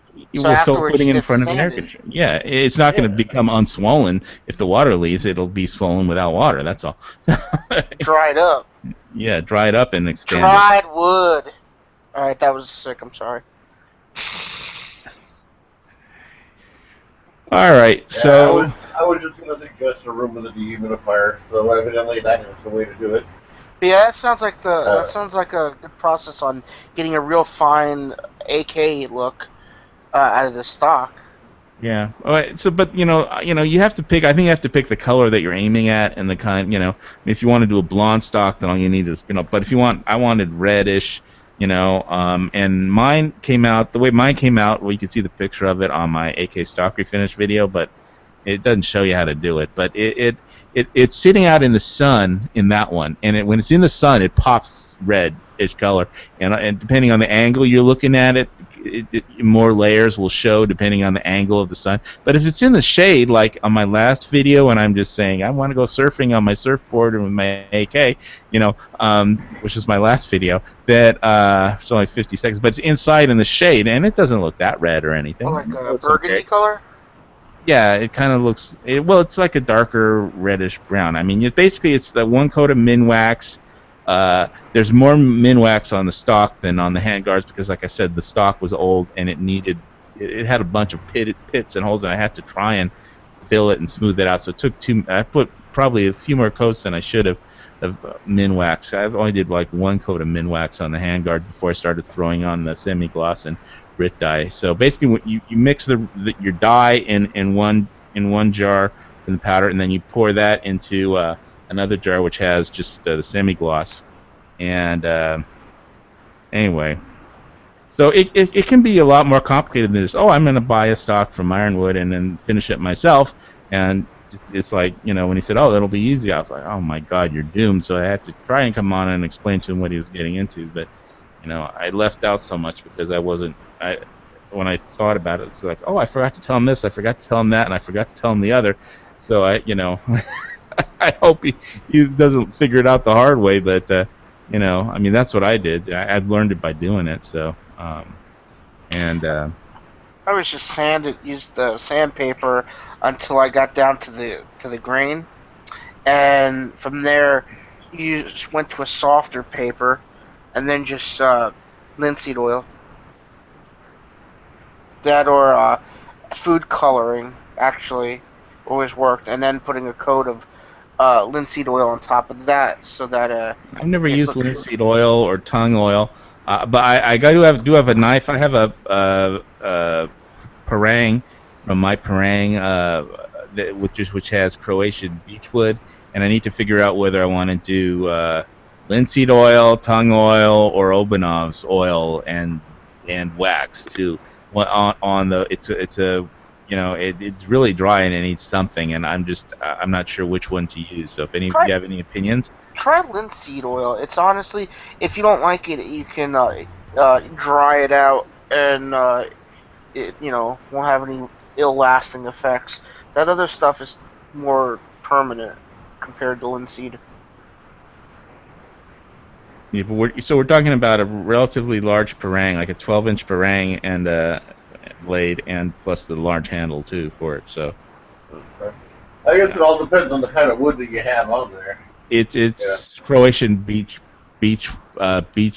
wood because they didn't want to use any Filipino, exotic rare hardwood because you're not allowed to import that into the United States anymore. So yeah, I bought this parang about 7 months ago, and haven't the handle needs work, and I've been trying to figure out. Somebody said did a video where they used Obanov's just the waxy protectant, but I have the oil too, so I was trying to figure out, should I go Obanov, should I get some tongue oil or some linseed oil, or what, or should I get a piece of regular wood and just see how it looks with all three, but it won't be the same kind of wood, so I don't know. You're you know overthinking it, man. Just well, I don't take a like to deep fuck up. but take a deep breath and test it on a different piece of wood. Try like on linseed oil on another piece of wood. If you like the way it looks, then try it on a small portion of it, and if you then like it, then do the whole thing. Has anybody ever used tongue oil on a knife, wood knife handle? I've No, never. I've never had. I don't know. I think it's just going to be the how dark you want it to be, how light you want it to be, if you want to see the grain, if the grain is good looking or not. Uh, it's a, choices are yours. Honestly, best way, I would probably go ask somebody at Home Depot what they would use stain like a rosewood and see what they say. You know them people are like, I've only been working here for like 6 weeks. I had to go Well, through a generally, training video. actually, most of the guys, well, again, we're in California, we got a lot of construction people out here. It's like the main source of employment for middle and lower class.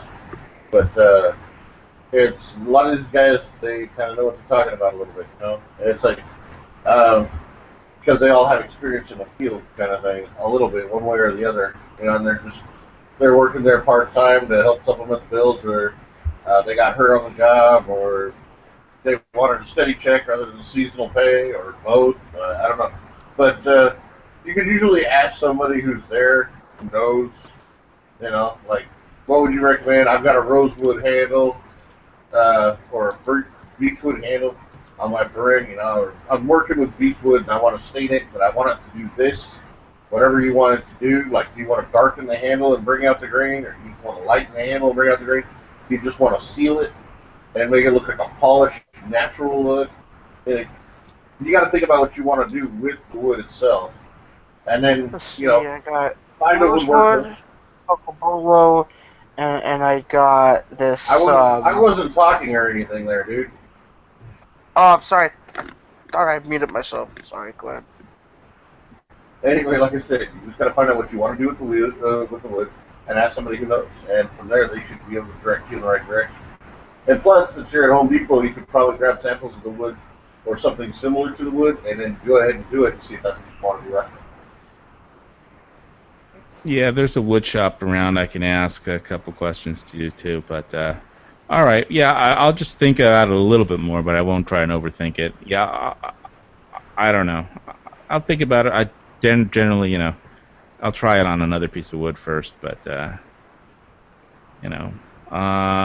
somebody really liked Obanov's the wax, but I have Obanov's oil. I think that would be better than the wax, but I don't know. I'll try it on everything on another piece of wood. And does linseed oil, is that like sticky, or after you apply it, or is it smooth? Does it dry out and just leave a stain on it, or?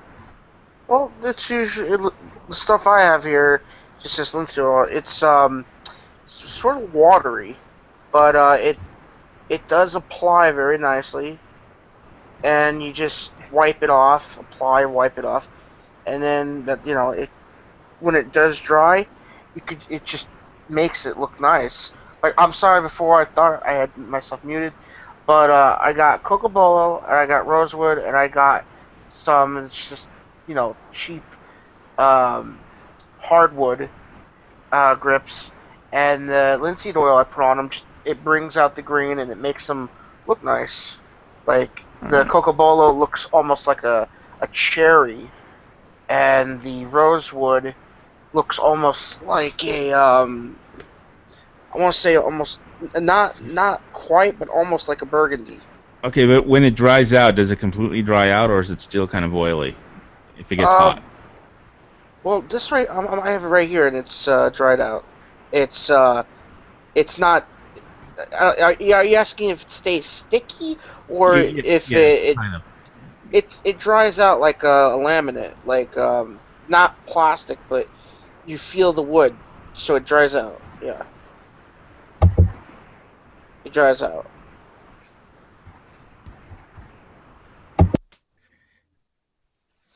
So G-Webs was saying in the chat that I had this an idea, okay, of for HVS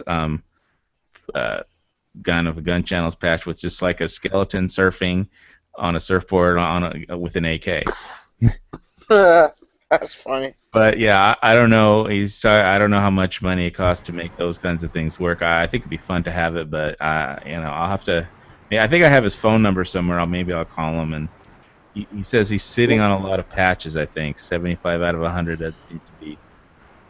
So I don't know. Maybe he's not selling enough patches, or I don't know. I don't know too much about. I bought 2 patches off of him for Every Second Matters because I like the theme of that chat that he does on the 2nd of every month. And as you can tell, from the Peruta stuff I'm talking about, that's like one big reason I joined gun channels was just to keep up on this stuff.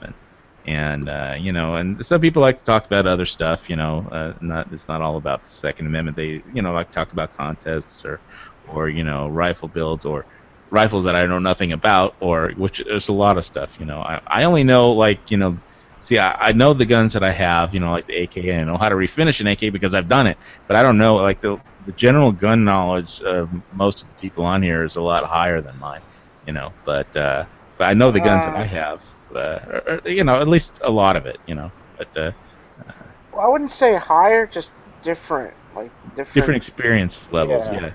People have messed around with more variety of guns. There's no one that can say, oh, I know everything about all firearms because I've shot them all, because that's just bullshit. Yeah, well, I take G-Web's information on bayonets over what I know, AK bayonets, because he collects them. Yeah. Well, I pretty much take G-Web's advice on anything he's pretty sure of. I mean, if he says I don't know, then I'll go someplace else. But if he goes, nah, I'm pretty sure about this, I'm gonna prove. Oh, okay, G-Web's is probably right because he's got a lot of firearms education. And when it comes to Yankee Marshall, he might know a few things about guns, but on any other topic, whatever he says, do the opposite. Right? Well, anyway. So, Hawaii, on your patch, are you gonna have the skeleton sitting there, like shooting, doing like a Rambo one-armed burst as he's surfing? No, he's not gonna. You can't have live action on a patch. He'll just be surfing, with an AK and a bayonet, and he'll be holding out in front of him, and he'll be surfing, and there'll be a wave, and that'll be it. That's cool. Well, I didn't expect you to actually see, the weapons cycling. I was talking about a drawn picture, where they have kind of like a muzzle flare coming out the end or whatever. Well, that might be interesting. I don't know how the colors scheme will work out, but. Yeah. I don't know. I think you want to focus make the skeleton. I don't know. You could probably just do black and white. Do like a black patch with a white skeleton on a white surfboard with the outline of a wave in the background, and then maybe put gun channels on top and then HDS on the bottom, or vice versa.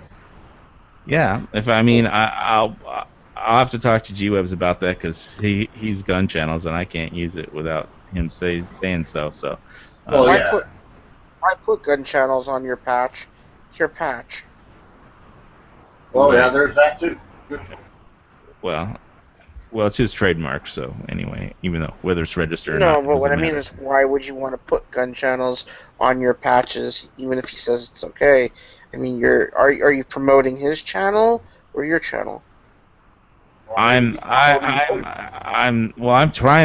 really not doing either. I just here because I like to talk about Second Amendment stuff and some of the gun stuff, and like we did Mad Max last week. Mad Max, it was all just all the gear Mad Max had on in the Fury Road, and I think that was a really good chat because I found a costume thread where they broke everything down, every little tiny piece of gear that he was wearing. And I thought that was really cool. So, and everybody else did. And the Pattern 83 South African Defense Jacket, all that stuff. And of course, I don't think we can get M433 40 millimeter grenades, but other than that, I think we could pretty much get everything in there. I know where to get the flares for them, but not the grenades themselves. The flares.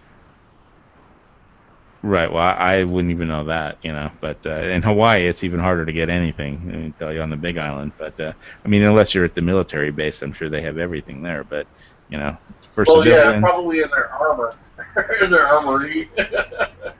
Yeah. So they probably got ancient stuff in their armory, just collecting dust. One reason I like doing the YouTube channel is it drives forward my, prepping. It keeps me activated as far as learning about guns or getting some new prep or putting together a battle or bug out bag, or I never even thought about putting together a battle vest, even though I will probably never have to fight anybody or bug out. I have a good bug out setup, I think, except I learned about, I thought when, just looking at Mad Max, they had the tubing. I don't have any tubing to salvage gasoline from, old wrecks or something, or other cars, you know. So there's always something you can learn, and it keeps me doing the chats, keeps me like moving forward on it all. So I didn't see the Mad Max Geek Cast. You didn't see Fury Road yet? No, I own it. I have the bootleg, but I'm talking about I didn't see the chat last week about it. Oh well, it's on my channel. It's on my YouTube channel. I basically had found a 20-page blog that that took them like a year and it started before the movie came out. It started like last March or something, and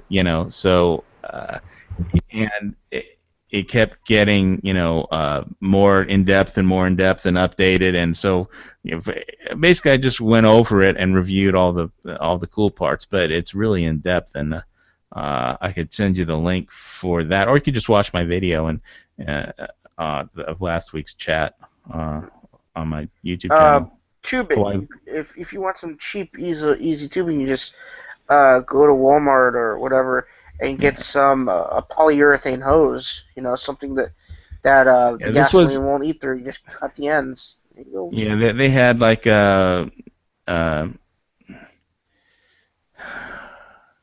it's in the chat. They had well, in the movie it was, since it was shot in Namibia. For part of it, it was hard to get stuff there in Namibia. Obviously, they don't have as much stuff. But it was part of the time they used just fish tank tubing, and part of the time it was medical tubing with and they had attachments on the ends of the tubes, nebulizer attachments on the end. So some medical person got them.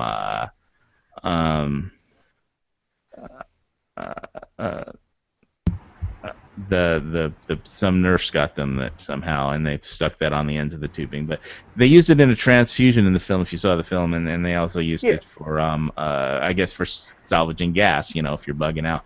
And so I think getting tubing will be easy. I'm slowly building up stuff for that kit. I mean, they took off a lot of stuff from the original, the side pockets I don't think I would take off, which were like the South African pattern 83. There's two water saddles on the side, and they kept the big one on the pack on the back. I mean, it's actually a thin, small pack, but compared to like a bigger rush bag or something. So they modified the jacket, and they use rubber hose. They use bicycle tubes, bicycle inner tubes, and they turned them inside out, and they just cut them off, and then they used a food saver or some piece of just hot metal and they use those as like webbing, to wrap stuff and attach stuff, and they age stuff, and they use. It was a really cool chat last week. It's hard to come up with a great idea every week, so. This week I talked about Peruta because it's tomorrow, and I don't know. But you've been looking forward to Peruta since I met you. Since when? Since I met you. It's the first time I came. I just don't shut up. Yeah, well, I've only been doing this chat for a couple months. You're shutting up. I'm showing your enthusiasm toward this case because it's a big case. Important. Yeah, but it started in 2009, so I mean, I'm glad I haven't been paying attention to it since then, or I'd be like, I mean, but some people have, so the end is near. The end is near, but the end of this chat is coming up soon, so right now. So thanks everybody for watching and tuning in. That's tuning in, and I'll be back next week and to give away another patch. I'll give G-Webs a call and see if I can figure out what kind of fun he needs. Or, I've seen those, sewing machines, the sewing machines that actually can do like, artwork, from like a PDF file or fonts and stuff. Those are expensive. Sewing, those are like $2,000, $3,000. Or, Yeah, those. they are not cheap. So yeah, I can imagine that. I don't know how much patches cost. How much did you pay for your patches, Zombie Master? It was about 129 for 200, Oh, but that's not too bad. they're about the size of let's see, 3 inches, but they're in diameter. Top to bottom? I mean, total from the bottom inside of the circle to the outside, or Yeah, about from yeah, bottom to top. 3 inches. They're circles. They're badges. Oh, okay. They're not squares. They're circles. All right. Well, I guess it's have to be a circle and it's have to be squared, but And this. it was actually sorry, it was actually a half done design. I just filled out a couple of things and went on. I got it through a website. I think each patch was actually like a couple bucks, but since you get a bunch of them, they just keep dropping the price. Shipping was the biggest. I had to Uh, pay. Shipping was $49. Shipping to Hawaii is going to be a bitch, but that's ridiculous for patches. I mean, $49. Yeah, so like Well, I where'd guess they cut from? I think they came from Chicago, or it might have been what the hell is next to Chicago? I don't know. I keep wanting to say Detroit, but that's not where they came from. It's just one of those websites. You just found it on the internet, basically. Pretty much. I'm like, let's see if I can do this, and it worked. Um, yeah, I've probably just, I think I've seen a couple surfer patches. You can probably make your own pretty cheap. Probably 23 cents, 29 cents a patch. Yeah, well, I don't want. I hate to waste. I don't want to. I don't know if I want to call my incredibly good artwork guy who did my like Monster Football League stuff on this because he's like 92 and he might think it's fun. He might want to do it just because it's fun. But um, uh, I don't know. I'll think. I'm gonna have to think. I have to figure out how to come up with a design. I know he could do a great job, but um, I know I don't want to do it because I can't draw for shit. I mean, but if anybody wants to look at some of my, I have a children's book that has a lot of great artworks in it, like for kindergartners through first grade or whatever. And Monster Football League word book at monsterfootballleague.net. You can check out some great artwork that Billy Barron did. He was Jimmy Stewart's and Lee Marvin's publicist back in the day. He's like this Oh, wow. 92-year-old guy. Who does he did about half the artwork on there, and then he got bored.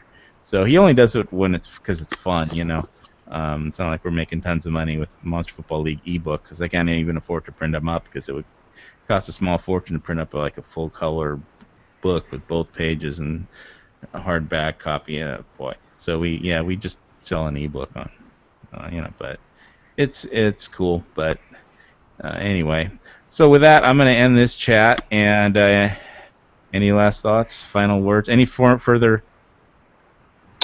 What's your last final words?